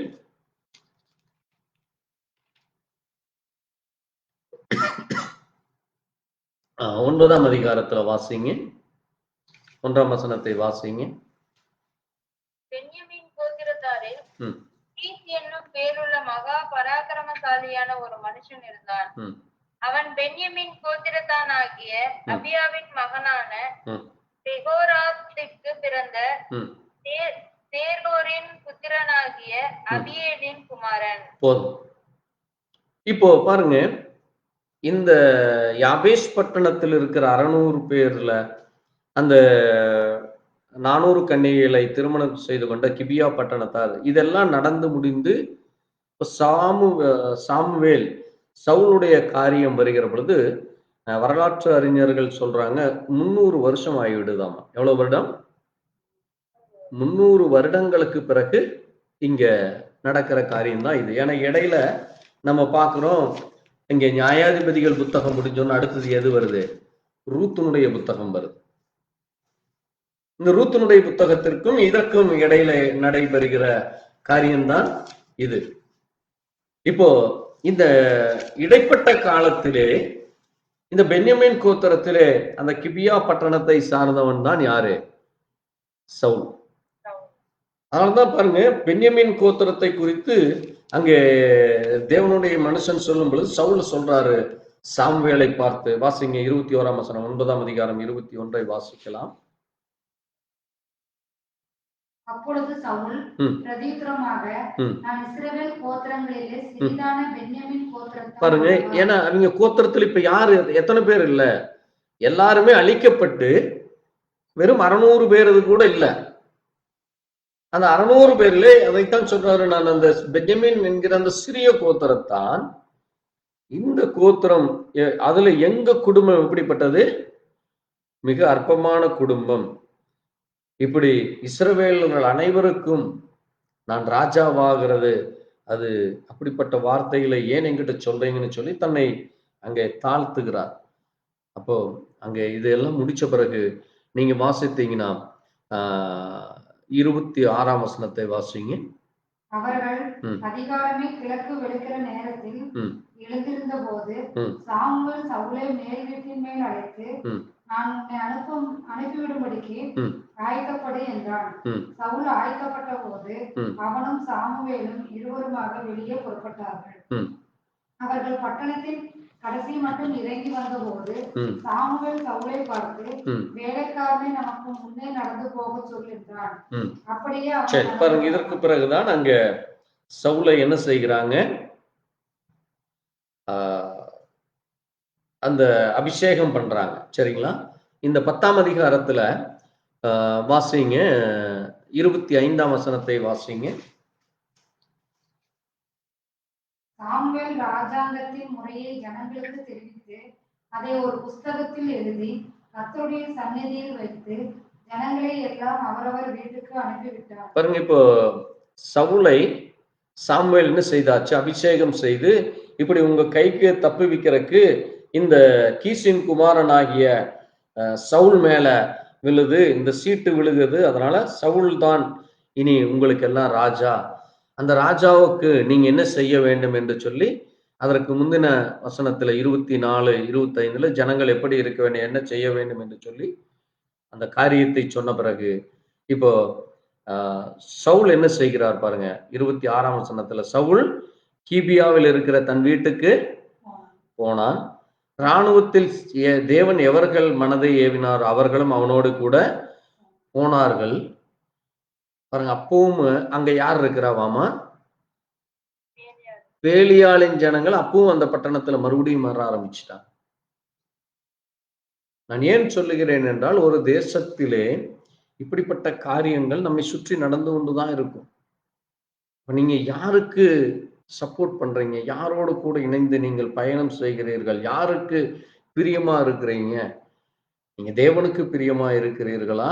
அல்லது எ தேவனை ஏற்றுக்கொள்ளாத, தேவனை குறித்து பேசினாலே அங்க விரோதமாய் இருக்கிற அப்படிப்பட்டவர்களுக்கோடு கூட உங்களுடைய ஐக்கியம் இருக்கிறதா என்று கவனிக்க வேண்டும். அதனாலதான் பவுல் சொல்றாரு, எங்களுடைய ஐக்கியம் கிறிஸ்துவோடும் யாரோட? தேவனுடைய பிள்ளைகளாகிய நம்ம ஒவ்வொருவரோடும் தேவனுக்கு பிரியமான காரியங்களை செய்கிறவர்களோடு தான் ஐக்கியம் இருக்க வேண்டும்.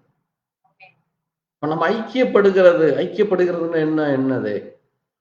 அவர்கள் செய்கிற காரியங்கள், அவர்களுக்கு பின்னால சொல்லி அவங்கள பிரியப்படுத்துற காரியம் இருக்கக்கூடாது. அப்படிப்பட்ட ஐக்கியத்தை தேவன் வெறுக்கிறார். அதனாலதான் பாருங்க, அந்த பேலியாட்களின் பிள்ளைகள் என்ன சொல்றாங்க? இவனா நம்மை ரட்சிக்க போகிறான் என்று சொல்லி அவனுக்கு காணிக்கைகளை கொண்டு வராமல் அவனை அசட்டை பண்றது. நீங்க ஏதாவது சொன்னீங்கன்னா உங்களை அவன் போச்சொல்லவனா அப்படின்பாங்க. தேவனை குறித்தான காரியங்கள், தேவ பிள்ளைகளுக்குரிய அந்த மரியாதையை, தேவனுக்குரிய மரியாதையை கொடுக்காதவர்கள் தான் யாரு? பேலியாளின் பிள்ளைகள். இப்போ இந்த சவுல், அவனும் கிபியானை சேர்ந்தவன். இங்க இந்த யாபேஷ் பட்டணத்தார் என்ன செய்யப்பட்டார்கள்? பென்யமின் கோத்திரத்தில் அவர்களுக்கு உதவி செய்து நடந்து கொண்டிருக்கிறது. இப்போ சவுல் ராஜாவாகி அங்கே அவன் செய்த காரியங்கள் எல்லாம் நம்ம கடந்த நாட்களில் தியானித்து இருக்கிறோம். இப்ப சவுளுடைய மரண நாள் ஏற்படுகிறது. அதைத்தான் நம்ம வாசித்தோம். 1 சாமுவேல் 31 அதிகாரத்துல சவுளுடைய மரண நாட்கள் வருது. சவுளுடைய மரண நாட்கள் வர்றப்போ அந்த பென்யமின் கோத்திரத்தாரோ அல்லது இவன் ஆண்ட அந்த 12 கோத்திரங்களை சேர்ந்த ஒருவர் கூட என்ன செய்யவில்லை? சவுலை அடக்கம் பண்ண கூட வரல. அங்க யார் வருகிறார் என்றால், அதைத்தான் நம்ம இப்ப வாசித்தோம். வாசிங்க 11ஆம் வசனம். 1 சாமுவேல் 31 அதிகாரம் 11ஆம் வசனத்தை வாசிங்க. பெலிஸ்தர் சவுலுக்கு செய்ததை கீலேயாத் தேசத்து யாபேஸ் பட்டணத்தார் கேட்டபோது அவர்களிலே பலசாலிகள் எல்லோரும் எழுந்து ராமுழுதும் நடந்து போய் பெத்சானின் அலங்கத்தில் இருந்த சவுலின் உடலையும் அவன் குமாரரின் உடல்களையும் எடுத்து யாபேசுக்கு கொண்டு வந்து அவைகளை அங்கே தகனம் பண்ணி அவர்களுடைய எலும்புகளை எடுத்து யாபேசில் இருக்கிற தோப்பிலே அடக்கம் பண்ணி 7 நாள் உபவாசம் பண்ணினார்கள். போதும். பாருங்க, இங்க சவுளுடைய உடல் எங்க இருக்குது? பெலிஸ்தியருடைய பட்டணத்தில் இருக்கு. இந்த பெலிஸ்தியர் தான் என்ன செய்தார்கள்? சவுலை கொன்று போட்டாங்க. அப்போ அப்படிப்பட்ட அந்த முரடர்கள், அப்படிப்பட்ட ஒரு தேவனுடைய பிள்ளைகளை அங்கே கொன்று குவிக்கிற அளவுக்கு அந்த வெறி கொண்ட அந்த மூர்க்கத்தனமான ஜனங்கள் மத்தியிலே இந்த யாபேஸ் பட்டணத்தை சேர்ந்த ஜனங்களிலே சிலர் புறப்பட்டு போய் என்ன செய்கிறார்கள்?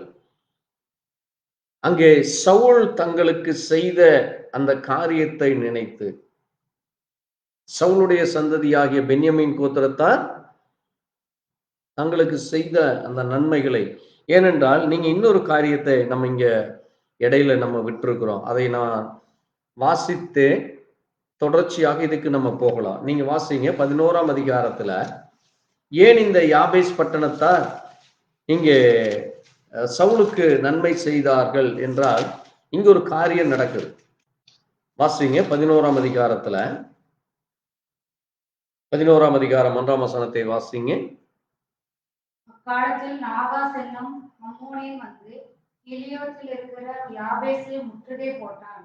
அப்பொழுது யாபேசின் மனுஷர் எல்லாரும் நாகாசை நோக்கி, எங்களோட கூட உடன்படிக்கை பண்ணும், அப்பொழுது உம்மை சேவிப்போம் என்றார்கள். அதற்கு அம்மோனியராகிய நாகாஸ், நான் உங்கள் ஒவ்வொருவருடைய வலது கண்ணையும் பிடுங்கி இதனாலே இஸ்ரவேல் எல்லாவற்றின் மேலும் நிந்தை வர பண்ணுவதே நான் உங்களோட பண்ணும் உடன்படிக்கை என்றான். போதும். பாருங்க, இங்க சவுல் அங்கு ராஜ்யபாரம் ஏற்பதற்காக அவர் அபிஷேகம் பண்ணப்பட்டு இருக்கிறார். அந்த நாட்களிலே இந்த அம்மோனியர்கள் என்ன செய்கிறாங்க, இந்த கீலியாத்தில் இருக்கிற யாபேஸ் பட்டணத்தை முற்றுகை போட்டாங்க. இந்த கீலியாத்து எங்க இருக்கு அப்படின்னு பாத்தீங்கன்னா, யோர்தான் நதி இருக்குல்ல, இயேசு கிறிஸ்து ஞானஸ்நானம் எடுத்தாரு பாருங்க, யோர்தான் நதி என்று சொல்லணும், அந்த நதி ஓரத்தில் இருக்கு. என்றால் பென்யமீன் கோத்திரத்தார் எப்பவுமே பாத்தீங்கன்னா அவங்க அந்த பொன் பொருள் அல்லது அங்க எப்படி லோத்து அன்றைக்கு ஆபிரகாமோடு சண்டை செய்து அவன் எந்த பட்டணத்தை தெரிந்தெடுத்து கொண்டானாமா, அவன் கண்ணுக்கு செழுமையான பட்டணத்தை பார்க்கிறான், கண்ணுக்கு செழிப்பான பகுதியை பார்க்கிறான்.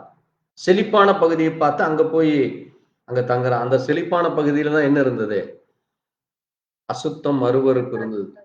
இன்னைக்கு ஜனங்கள் அதான் பாக்குறாங்க. 4 காசு எங்க கிடைக்கும் அங்க போலாம், 4 இடத்துல போனாதான் வருமானம் கிடைக்குன்னு சொல்லி அங்க அழிவின் பாதையில நோக்கி சென்று கொண்டிருக்கிறாங்க, தேவனை மறந்து. அதனாலதான் என்ன வந்தது அங்க லோத்தினுடைய குடும்பத்திற்கு, அவன் மனைவி இறந்து விட்டால் பிள்ளைகளையும் அங்கே அந்த அவனுக்கு பிறந்த பிள்ளையர் தான் யாரு, இந்த அம்மோனியன். லோத்தினுடைய குமாரன் தான் யாரு, அம்மோனியன். பாருங்க அவன் எவ்வளவு ஒரு அந்த இஸ்ரவேல் புத்திரரை அழிக்க வந்திருக்கிறான்.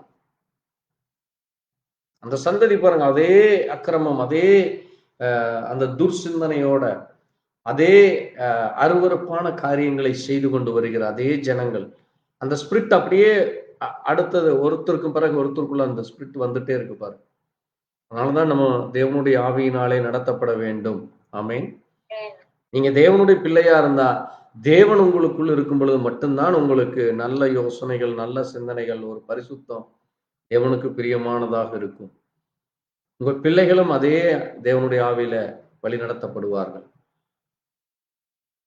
அதே வெளிச்சத்துல நீங்க நடக்க முடியும், உங்க பிள்ளைகளும் வெளிச்சத்திலே நடக்க முடியும். அதனாலதான் ஆண்டவர் சொல்றாரு, நீங்கள் யாரு, வெளிச்சத்தின் பிள்ளைகள். நீங்கள் யாரா இருக்கிறீங்க, தேவனுடைய பிள்ளைகள். அவருடைய நாமத்தில் விசுவாசம் வைக்கிறவன் எத்தனை பேரோ அத்தனை பேரும் தேவனுடைய பிள்ளைகள் என்று அதிகாரம் தேவன் நமக்கு கொடுக்கும். அப்ப நம்ம தேவனுடைய பிள்ளைகள்னா தேவனுக்குரிய காரியங்களை செய்கிறோம். இப்படி அக்கிரமமோ அநியாயமோ அருவருப்பான காரியங்கள் தேவனுடைய பிள்ளைகளுக்குள்ளே காணப்படக்கூடாது. இந்த அம்மோனியன் என்ன செய்கிறான் பாருங்க, அந்த பட்டணத்திலே அவன் பேர் என்னது, நாகாஸ். அவன் பேர் என்னது, நாகாஸ் என்கிற அந்த அம்மோனியன் அந்த கீலியாத் பட்டணத்தை, நான் இந்த பட்டணத்தை பிடிச்சு உங்களுடைய கண்ணை தோண்டி எடுப்பேங்கிறான், உங்களுடைய உங்க வலது கண்ணை நான் பிடுங்கி எடுப்பேங்கிறான். உங்க கண்ணை பிடுங்கி எடுத்து அதன் மூலமாக நான் இந்த இஸ்ரவேலுடைய ஜனங்கள் மேலும் தேவனுடைய காரியத்திலும் நான் நிந்தை வர பண்ணுவேன், அதுதான் நான் உங்களோடு கூட செய்கிற உடன்படிக்கைங்கிறான். இவங்க சொல்றாங்க நம்ம ஒரு உடன்படிக்கை ஏற்படுத்தல, நம்ம சண்டை போட வேண்டாங்கிறாங்க. அவன் என்னங்கிறான், இல்ல நான் உங்களுடைய கண் எடுக்காம உங்களை விடமாட்டேன்னு சொல்றப்ப அப்ப இவங்க சொல்றாங்க, சரி அப்படின்னா எனக்கு ஒரு 7 நாள் டைம் கொடுங்க, ஒரு 7 நாள் டைம் கொடுங்க, நாங்க என்னன்னு சொல்றோம், அதுக்கு பிறகு நீ எங்க ஊருக்கு எங்க ஊரோட சண்டை போடுங்கிறப்போ இவன் என்ன செய்கிறார் பாருங்க, அந்த ஊர்க்காரர் யாபேசின் மூப்பர்கள் இஸ்ரவேல் ஜனங்களுக்கு இப்படி எங்க ஊருக்கு இப்படி அம்மோனியர்கள் வந்திருக்கிறாங்க, எங்களோடு சண்டை போட வந்திருக்கிறாங்க, அதனால நீங்க எங்களுக்கு உதவி செய்ய வாங்கன்னு சொல்லி கேட்கிறப்போ, இதை 4ஆம் வசனத்துல வாசித்தீங்கன்னா, கிபியோவில் இருக்கிற சவுலுடைய காதுகள் கேட்க ஜனங்கள் சொல்றப்போ, அது மட்டும் இல்ல அந்த ஜனங்கள் எல்லோரும் அழுகிறாங்க. சவுல் என்ன செய்கிறான், உடனடியாக அங்கே ஓரின மாடு, அந்த மாட்டை துண்டித்து கொடுத்து, சவுலுக்கு பிறகு சாமுவேலுக்கு பிறகு வராதவன் எவனோ அவனுக்கு என்ன ஆகிவிடும் அம்மா, அவனுக்கு கர்த்தராலே பயங்கரம் உண்டாகுன்னு சொல்றப்போ எல்லாரும் ஒருமனப்படுறாங்க. அங்கே 3 லட்சம் புருஷர்கள், எவ்வளவு, 3 லட்சம் புருஷர்கள் இஸ்ரவேலிலும் யூதர்களில 30,000 பேர், இப்படி 3,30,000 பேர் புறப்பட்டு இவர்களுக்காக வர்றாங்க. 30,000 பேர் புறப்பட்டு இந்த யாபேஷ் பட்டணத்தை பாதுகாக்க அவர்களுக்கு கூட நிக்கிறதுக்கு வர்றாங்க. 12 கோத்திரங்களில் இருந்தும் வர்றாங்க. இப்போ இவர்கள் போய் என்ன செய்கிறாங்க? அங்கே 11ஆம் வசனத்துல வாசிக்கிறப்போ, அங்கே படையாக கிழக்கு வெளுத்து வரும் ஜாமத்திலே ஆலயத்திற்குள்ளே வந்து வெயில் ஏறும் வரை அம்மோனியரை முறியடித்து அங்கே எல்லாரையும் கொன்று போடுகிறார். ஒருவர் கூட அங்கு இல்லாதபடி எல்லோரையும் கொன்று போட்டு விடுகிறார். அப்ப அன்றைய தினம் கர்த்தர் என்ன கொடுத்தார்? இந்த ஜனங்களுக்கு ரட்சிப்பை கொடுத்தார். அதனாலதான் அந்த யாபேஷ் பட்டணத்தார்கள் சவுலுக்கு தங்கள் பட்டணத்திலே சவுல் பாதுகாத்தான், சவுல் எங்களுக்கு என்ன செய்தான்? உதவி செய்தார் என்று சொல்லி, எப்படி அன்றைக்கு அந்த ஜனங்கள் இவர்களுக்கு உதவி செய்தார்களோ அவருடைய முன்னோர்கள், இவர்கள் இன்றைக்கு திரும்ப செய்கிறார். அன்னைக்கு யாபேஷ் பட்டணத்தார் தான் கிபியோனில் இருக்கிற பென்யமீன் கோத்திரத்தை என்ன செய்தாங்க? உதவி செய்தார்கள். இப்போ பென்யமீன் கோத்திரத்தார் யாபேஷ் பட்டணத்திற்கு உதவி செய்கிறார். அதான் பாருங்க, ஒருத்தருக்கு ஒருத்தர் ஒரு மியூச்சுவல் அண்டர்ஸ்டாண்டிங், ஒருத்தருக்கு ஒருத்தர் அங்கே சரியானபடி அங்கே உண்மையாக அங்கே செய்த நன்றிகளை மறவாமல் இருக்கிறது, செய்த நன்றி மறக்காமல் இருக்கிறது. அதுதான் சொல்லுவாங்க, ஒரு பழமொழியா சொல்லுவாங்க, மற்றவர்களுக்கு நமக்கு ஒரு டம்ளர் தண்ணி கொடுத்தா அவங்களுக்கு நீங்க அவங்களுக்கு என்ன செய்ய வேண்டுமோ அதை செய்ய வேண்டும். ஆண்டவரும் அதைத்தான் சொல்றார்.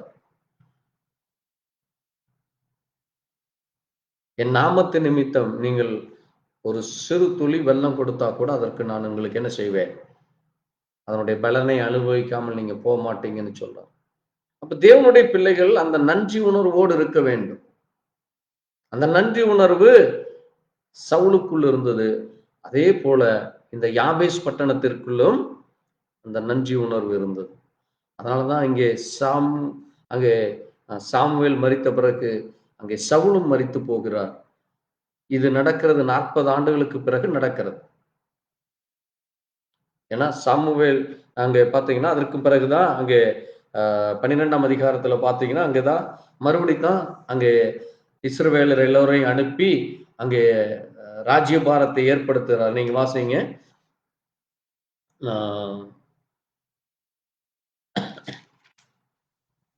வாசிங்க 13ஆம் அதிகாரத்துல 12ஆம் வசனத்தை வாசிங்க. பெலிஸ்தியர் எனக்கு விரோதமாய் வந்து விடுவார்கள் என்றும் நான் இன்னும் கர்த்தருடைய சமூகத்தை நோக்கி விண்ணப்பம் பண்ணவில்லை. இல்ல, 12ஆம் 1 சாமுவேல் 12:11-12 வாசிங்க. அப்பொழுது கர்த்தர் யெருபாகாலையும் பேதானையும் யெப்தாவையும் சாமுவேலையும் அனுப்பி, நீங்கள் பயமில்லாமல் குடியிருக்கும்படிக்கு சுற்றிலும் இருந்த உங்கள் சத்துருக்களின் கைக்கும் உங்களை நீங்களாக்கி ரட்சித்தார். அம்மோன் புத்திரரின் ராஜாவாகிய நாகாஸ் உங்களுக்கு விரோதமாய் வருகிறதை நீங்கள் கண்டபோது உங்கள் தேவனாகிய கர்த்தரே உங்களுக்கு ராஜாவாய் இருந்தும் நீங்கள் என்னை நோக்கி, அப்படியல்ல, ஒரு ராஜா எங்கள் மேல் ஆள வேண்டும் என்றீர்கள். இப்போதும் நீங்கள் வேண்டும் என்று விரும்பி தெரிந்து கொண்ட ராஜா இதோ இருக்கிறார். இதோ கர்த்தர் உங்களுக்கு ஒரு ராஜாவை ஏற்படுத்தினார்.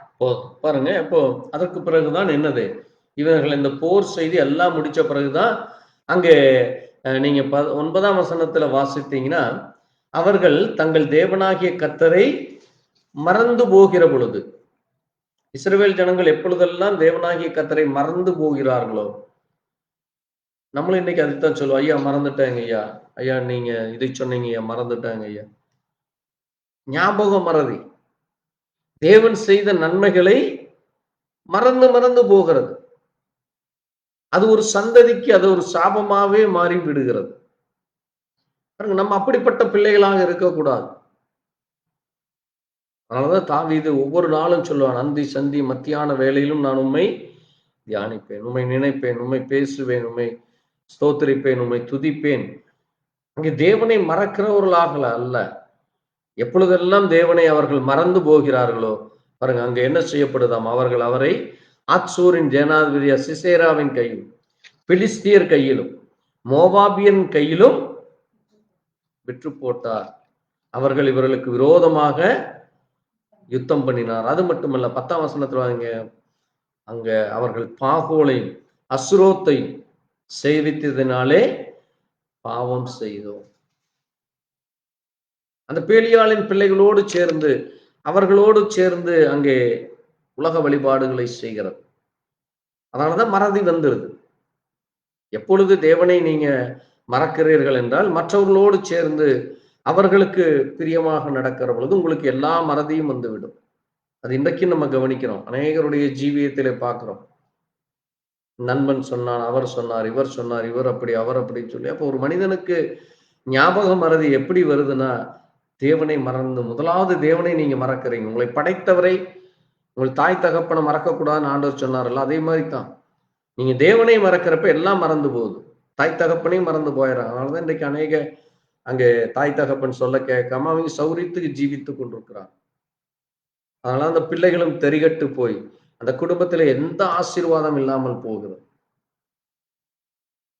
நான் ஏன் இதை சொல்றேன் என்றால், வேதம் நமக்கு அநேக காரியங்களை சொல்லி அதில் அநேக காரியங்களை நீங்கள் செய்யக்கூடாது என்று எச்சரிக்கிற பொழுது நாம் அதை மறுபடியும் மறுபடியும் செய்தால் நம்முடைய சந்ததிக்கு அது மிகப்பெரிய ஒரு ஆபத்தை கொண்டு வரும், மிகப்பெரிய ஒரு ஆசீர்வாதத்தை பெற முடியாதபடி அது ஒரு தடையாக இருக்கும். நான் முடிக்கிறப்போ ஒரு பெரிய தடையை நான் சொல்றேன் பாருங்க. இந்த ஜனங்கள் செய்த இந்த தவறினாலே இதற்கு அடுத்தது யார் வந்தா? சவுலுக்கு அடுத்தது யார் தலைவர்? அடுத்தது ராஜா யார் வந்தா? தாவீது வந்தான். தாவீதுக்கு இந்த தண்டனை கிடைக்கிறது, இவர்கள் செய்த தவறு. பாருங்க, தேவன் என்ன செய்தாலும் அதை தேவன் மறக்காம இருக்கிறார். ஜனங்கள் மறந்து போயிடுறாங்க. இப்போ ராஜாவை ஏற்படுத்தியாச்சு. ராஜா என்ன செய்கிறார்? அவரு தவறு செய்து கொண்டே இருக்கிறார். அதனாலதான் அங்கே தாவீதை தெரிந்தெடுக்கிறார். இங்கே சாமுவேலை இங்கே யாபேஸ் பட்டணத்தார் அந்த நன்றி மறக்காம எடுத்து அடக்கம் பண்ணிட்டாங்க. ஆனால் சவுல் ராஜாவாக வந்த பிறகு நீங்க வாசிங்க 2 சாமுவேல் 2ஆம் அதிகாரத்துல வாசிங்க. 2 சாமுவேல் 2ஆம் அதிகாரத்துல 1 வாசிங்க. 6ஆம் வசனம் வரைக்கும் சீக்கிரம் வாசிக்கலாம். அதற்கு கர்த்தர் போ என்றார். எவ்விடத்திற்கு போகலாம் என்று தாவீது கேட்டதற்கு அவர் எப்ரோனுக்கு போ என்றார். அப்படியே தாவீது தன் 2 மனைவிகளாகிய யெஸ்ரேல் ஊரான அகினாவோடும் நாபாவின் மனைவியாயிருந்த கர்மேல் ஊரான அபிகாயிலோடும் கூட அவ்விடத்திற்கு போனான். அன்றியும் தன்னோடு இருந்த மனுஷரையும் அவர்கள் குடும்பங்களையும் கூட்டிக் கொண்டு போனான். அவர்கள் எப்ரோவின் சுற்றூர்களே குடியேறினார்கள். அப்பொழுது யூதாவின் மனுஷர் வந்து அங்கே தாவீதை யூதா வம்சத்தாரின் மேல் ராஜாவாக அபிஷேகம் பண்ணினார்கள். கிலியோ தேசத்து கவனமா கேளுங்க. கிலியோ தேசத்து யாபேசின் மனுஷர் சவுலை அடக்கம் பண்ணினார்கள் என்று அவர்கள் தாவீதுக்கு அறிவித்தபோது, பாருங்க, இப்பதான் தாவீதுக்கு சொல்றாங்க. யாரு? இந்த கீலியோத்து மனுஷர்கள் தான் சவுலை அடக்கம் பண்ணினார்கள் என்று சொல்லி அந்த இவங்க போய் தங்கி இருக்கிற அந்த பட்டணத்துல இருக்கிற ஜனங்கள் சொல்றாங்க. அப்ப தாவீது என்ன செய்கிறார் பாருங்க, அந்த கீலியத்தினுடைய யாபேசின் ஜனங்களை தன்னிடத்துல வர சொல்லி, நீங்க சவுலுக்கு செய்த இந்த நன்மைகளுக்காக அவரை அடக்கணம் பண்ணினபடியா கர்த்தர் உங்களை ஆசீர்வதிப்பாராக, கர்த்தர் உங்களுக்கு கிருபையும் உண்மையா நடந்தபடியா, நீங்கள் இந்த காரியத்தை செய்தபடியா நானும் உங்களுக்கு நன்மை செய்ய உங்களை நடத்துவேன் என்று சொல்லி அங்கே நீங்க நல்லா சேவகராய் இருந்து நீங்க சரியா இருந்து கொள்ளுங்கள் என்று சொல்லி அவர்களை அங்கே அவர் கூப்பிட்டு ஆசீர்வதித்து அனுப்பி விடுகிறார். இப்போ இந்த ஜனங்கள் மறுபடியும் கீபியோனுக்கு புறப்பட்டு அங்க போய் தங்கி இருக்கிறாங்க. இங்க ஒரு காரியம் என்ன நடக்குது என்று நீங்க வாசித்தீங்கன்னா, இங்கே சவுலுடைய நாட்களிலே இருக்கிற பொழுது நீங்க வாசிங்க.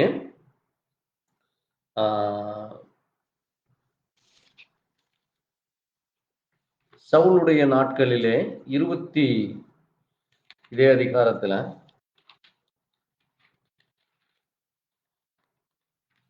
21ஆம் அதிகாரத்தை எடுங்க. 2 சாமுவேல் 21ஆம் அதிகாரம்.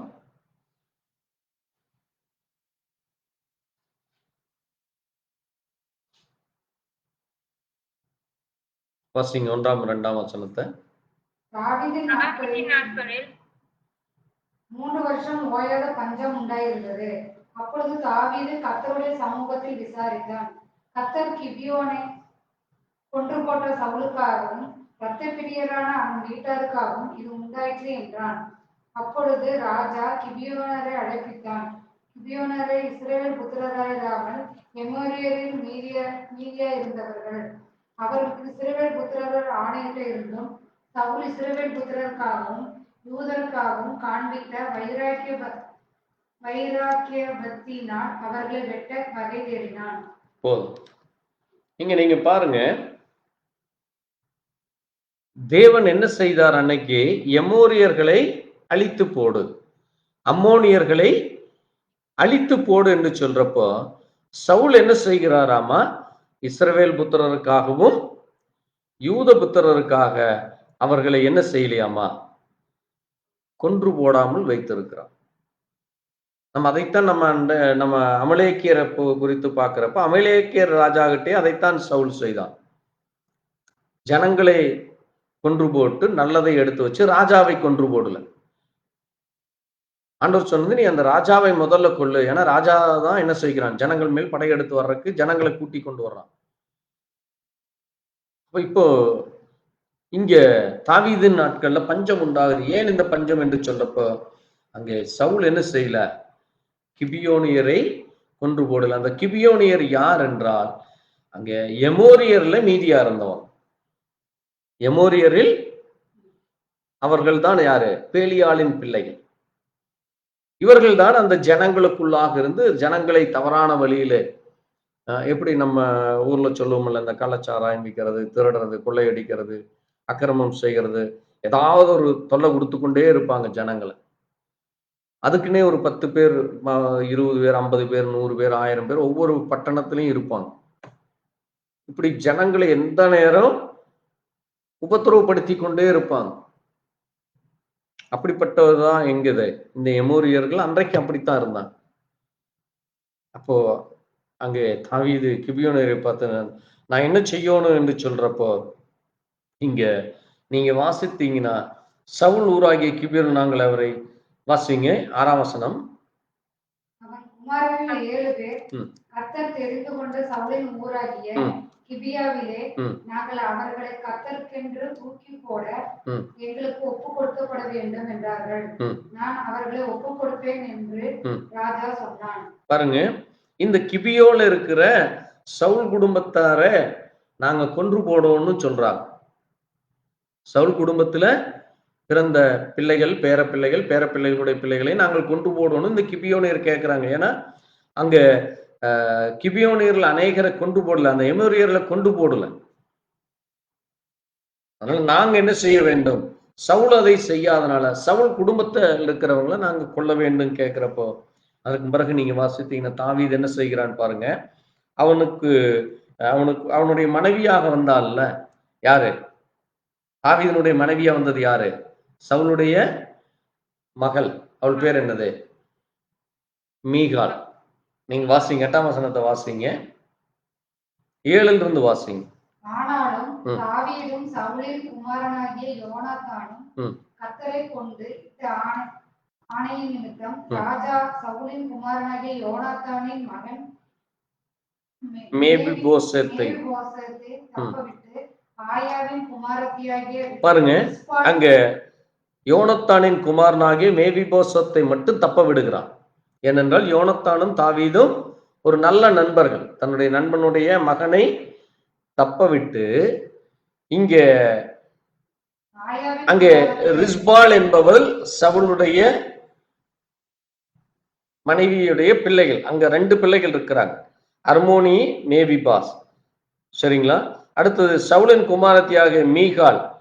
அவள் மேகலாத்தியானாக பர்சேவியான குமார் ஆரியத்திற்கு 5 குமாரர்கள்.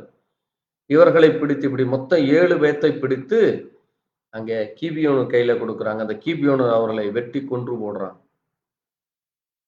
பாருங்க, அது ரத்தப்பழி அது வாங்கினா தான் இங்க என்ன திரும்புமாமா, இந்த பஞ்சம் ஓயும் என்று கர்த்தர் சொல்றார். அந்த நாட்கள் அப்படித்தான் நடந்தது. அந்த தவறு செய்கிறப்ப அதை சரி செய்ய வேண்டும் என்றால் அது ரத்தத்துக்கு ரத்தம், பல்லுக்கு பல், கண்ணுக்கு கண் என்று வேதம் சொல்லும். அதனாலதான் அங்க அது அந்த காரியம் நடக்குது. புதிய ஏற்பாட்டின் காலத்துல தான் கர்த்தர் இது எல்லாவற்றையும் மாற்றி போடுகிறார். நீங்க மன்னி மன்னி மன்னின்னு சொல்லி ஒவ்வொரு நாளும் நமக்கு மன்னிப்பு கொடுத்து இந்த 2000 வருடம் தேவன் பொறுமையோடு காத்து கொண்டிருக்கிறார். நீங்க நினைச்சு பாருங்க, ஒரு கால் சவுளுடைய காலம் மாதிரி நமக்கு இருந்தாலோ அல்லது தாவீதினுடைய நாட்கள் மாதிரி இருந்த இன்னைக்கு என்ன ஆகிறது இது உலகம்? அவ்வளவு தூரம் அன்றைய நாட்களிலே அக்கிரமங்கள், அநியாயங்கள், மீறுதல் நடந்த பொழுதும் தேவன் அங்கே தன்னுடைய பிள்ளைகளுக்கு செய்த நன்மைகளுக்காக அவர்கள் ஒருவரை ஒருவர் நன்றி பாராட்டினார். அதனால தேவனும் அந்த பட்டணத்தை, அந்த ஜனங்களை ஆசீர்வதித்தார்.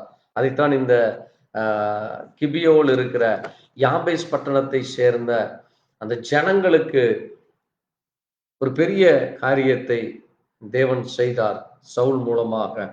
அதனாலதான் சவுல் உடைய அந்த சரீரத்தையும் அந்த எலும்புகளையும் கொண்டு வந்து அடக்கம் பண்ணாங்க. நீங்க மறுபடியும் வாசித்தீங்கன்னா 2 சாமுவேல்ல இது 21 நீங்க வாசிக்கிறப்ப பாருங்க, சவுல் என்ன செய்கிறார் என்றால், அந்த திரும்ப அந்த இந்த பட்டணத்தில் இந்த காரியத்தை முடித்த பிறகு, கொன்று போட்ட பிறகு, இங்கே சவுளுடைய அந்த எலும்புகளை எடுத்து கொண்டு வருகிறார்.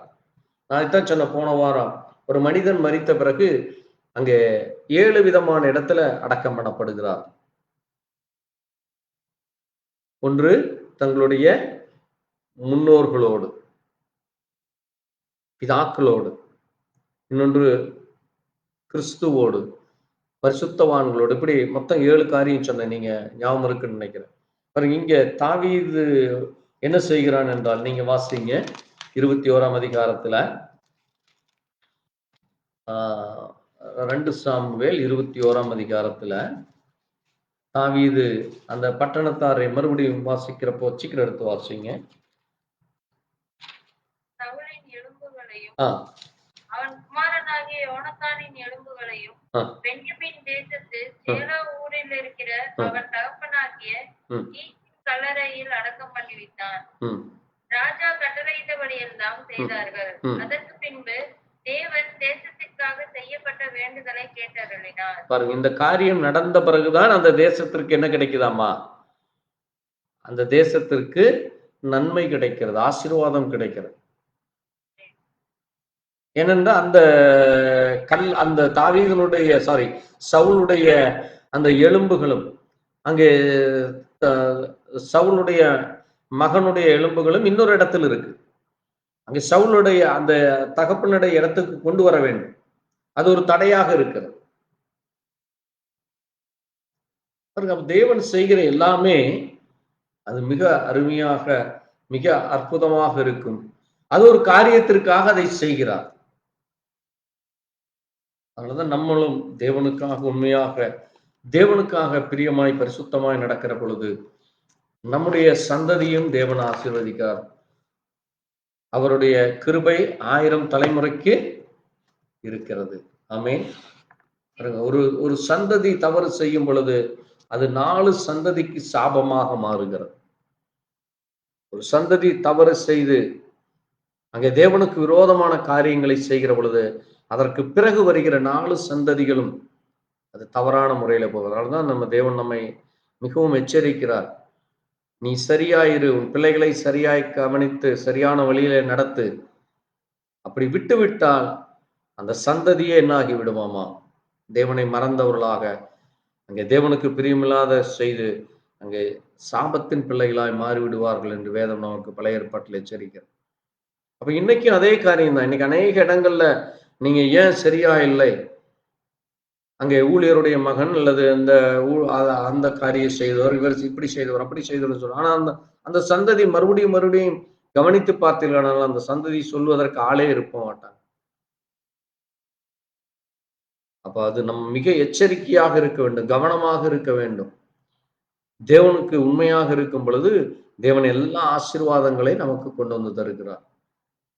பாருங்க, இந்த யாபேஷ் பட்டணத்தார் அங்கே 300 ஆண்டுகளுக்கு பிறகும் கூட தேவன் அவர்களை அந்த பட்டணத்தாருக்கு அந்த உணர்வுகளை கொடுத்து அவர்கள் செய்தார்கள். தாவீதும் அதற்கு பதிலளித்து அங்கே சவுல் தனக்கு செய்த நன்மைகளுக்காக, ஏனென்றால் சவுல் தான் அங்கே தாவீதை என்ன செய்தார், தன்னோடு கூட வைத்துக் கொண்டு தனக்கு அங்கே எல்லா காரியத்திலையும் அவனை முன்னிலைப்படுத்தினார். அதனால சவுலையும் தாவீது என்ன செய்யல, மறக்கல. தேவனுடைய பிள்ளைகளாகிய நாம் தேவனை மறந்து விடாதபடி, தேவன் நமக்கு செய்த நன்மைகளை, நமக்கு யாரெல்லாம் நன்மை செய்தார்கள் அவளை நாம எந்த நாளிலும் மறக்கக்கூடாது. அதுதான் நான் இன்னைக்கு சொல்லுகிற மிக முக்கியமான காரணம். ஏனென்றால் அங்கே ரத்தம் சிந்துதல் உண்டாகும் பொழுது அது தேசத்தை தீட்டுப்படுத்திவிடும் என்று என்னாகும் 35-33 சொல்லு. இது என்னுடைய தேசம், இந்த தேசத்தை நீங்கள் தீட்டுப்படுத்தாதீங்கன்னு ஆண்டவர் சொல்றார். இஸ்ரவேல் ஜனங்களுக்கு ஆண்டவர் அங்கே என்னாகமத்துல சொன்ன மிக முக்கியமான கட்டளை அது. தேசத்தை ரத்தம் சிந்தி தீட்டுப்படுத்தக்கூடாது. அந்த ஸ்திரீயை அவர்கள் அப்படி கேட்ட காரியங்கள் செய்து, அதுபோல அந்த பட்டணத்தை அங்கே எரித்து போடுவது, அங்க இருக்கிற மனுஷனை கொண்டு போடுவது, இது எல்லாமே தேவனுக்கு பிரியமில்லாத காரியம்தான். தேவனுக்கு எது பிரியம் இல்லையோ அதை செய்கிற பொழுது அது தொடர்ந்து அது சாபத்திற்குள்ளாக செல்லுகிறது. ஆகவே இதை நம்ம மிக எச்சரிக்கையாக இருக்க வேண்டியெல்லாம் இருக்கிறோம். அப்ப பழைய ஏற்பாட்டுல தான் அந்த சாபமா, புதிய ஏற்பாட்டில் இல்லையா என்றால், புதிய ஏற்பாட்டுல அங்கே தேவன் நம்முடைய சாபத்தை அவர் எடுத்துக்கொண்டார். ஆனால் அந்த சாபமானது நமக்கு தலைக்கு மேலே தொங்கிக் கொண்டிருக்கிறது. அதை நீங்கள் பெற்றுக்கொள்ளக் கூடாது என்று வேதம் நம்மை எச்சரிக்கிறது. ஆமென். ஏன்னா நமக்கு தேவன் ஆசீர்வாதத்தை தான் கொடுக்க விரும்புகிறார். நம்ம சாபத்தின் பிள்ளைகள் அல்ல, தேவனுடைய ஆசீர்வாதத்தின் பிள்ளைகள். அப்போ ஒரு மனிதனுக்கு ஆசீர்வாதம் தங்க வேண்டுமானால் அவன் தேவனுடைய வார்த்தையின்படி ஜீவிக்கும் பொழுதுதான் தேவன் அந்த ஆசீர்வாதத்தை கொடுக்கிறார். நம்ம தேவனுடைய பிள்ளைகளாக இருக்குது, தேவன் நமக்கு கொடுக்கிற எல்லா ஆசீர்வாதங்களை பெற்றுக்கொள்ள, எல்லாவற்றையும் தேவனுக்கு பிரியமாய் நடந்து கொள்ள கர்த்தர் நமக்கு இரக்கம் பாராட்டுவாராக. நம்ம ஜெபிக்கலாம். எங்களை நேசிக்கிற எங்கள் நல்ல ஆண்டவரே, கர்த்தராகிய இயேசு கிறிஸ்துவே, அந்த நேரத்திலே ஆண்டவரே, அந்த கிபியோன் தேசத்தை சேர்ந்த ஆண்டவரே கர்த்தாவே, கீலியாத் பட்டணத்தை சேர்ந்த யாபேஷ் பட்டணத்தார்களை குறித்து தியானிக்க கிருபை கொடுத்திருப்பார். இயேசுவே, நீர் ஒரு பட்டணத்தை, அந்த ஜனங்களை நீர் எவ்விதமாய் நீர் கவனித்து அந்த ஜனங்கள் செய்கிற எல்லா காரியங்களும் ஆண்டவரே அது உமக்கு பிரியமாக இருக்க வேண்டும். ஜனங்களுடைய சிந்தனைகள், வழிகள், யோசனைகள், காரியங்கள் அது சகலமும் உமக்கு பிரியமாக இருக்க வேண்டும் என்று நீர் விரும்புகிறீர். இந்த நாளிலே நாங்களும் கூட ஆண்டவரே இந்த பட்டணத்தில் இருக்கிற பொழுது இந்த பட்டணத்திற்காக, ஜனங்களுக்காக பரிதபிக்கிறவர்களாய், ஜெபிக்கிறவர்களாய் இருக்க எங்களுக்கு கிருபை நீர் கொடுத்த எங்களுடைய ஆயுசு நாட்களில் உமக்கென்று ஓடத்தக்கதா, உடைய வார்த்தையின்படி ஜீவிக்கத்தக்கதாக எங்களுக்கு பலனைத்தான். செய்தியை கேட்ட தேவ ஜனங்களுடைய இருதயத்திலும் நீர் பேசி எங்களை நீர் எந்த நோக்கத்திற்காய், எந்த இடத்துல, எந்த காரியத்திற்காய் அழைத்தீரோ நாங்கள் அந்த இடத்திலே பரிசுத்தத்தோடு பிரியமாக, உண்மையாக, தேவனை மறக்கிறவர்களாக அல்ல, தேவனை மகிமைப்படுத்துவர்களாக, தேவனுக்கு பிரியமாய் நடந்து கொள்ள கர்த்தர் இரக்கம் பாராட்டும். தாவீதுனுடைய ஜீவியத்திலே எல்லா காரியங்களிலும் உம்முடைய சமூகத்திலே காத்திருந்து சரியானதை செய்தாரப்பா. அதே போல நாங்களும் எல்லா காரியத்திலும் உம்முடைய கரத்திலே ஆண்டவரை தாழ்த்தி உம்முடையத்திலே ஆலோசனை பெற்றுக்கொண்டு நடக்க தேவ இரக்கம் தான். தொடர்ந்து உம்முடைய கரம் எங்களை வழிநடத்த வேண்டுமா இயேசு கிறிஸ்துவினுடைய பரிசுத்த நாமத்திலே ஆம். என் ஆத்மாவே கர்த்தரை ஸ்தோத்திரி, முழு உள்ளமே பரிசுத்த நாமத்தை ஸ்தோத்திரி. என் ஆத்மாவே கர்த்தரை ஸ்தோத்திரி, கர்த்தர் செய்த சகல உபகாரங்களும் மறவாதே. அல்லேலூயா. நம் ஆண்டவராகிய இயேசு கிறிஸ்துவினுடைய கிருபையும் தேவனுடைய அன்பு பசுத்தனை இன்னும் மீண்டும் சதா காலங்கள் நம் அனைவரோடு கொண்டிருப்பதாக. ஆமேன். அல்லேலூயா. கர்த்தர் உங்களை ஒருவரும் ஆசீர்வதிப்பார். ஆமேன். God bless you. Thank you, Jesus. ஆமென். கர்த்தருக்கு ஸ்தோத்திரம். ஆமென். ஸ்தோத்திரம்.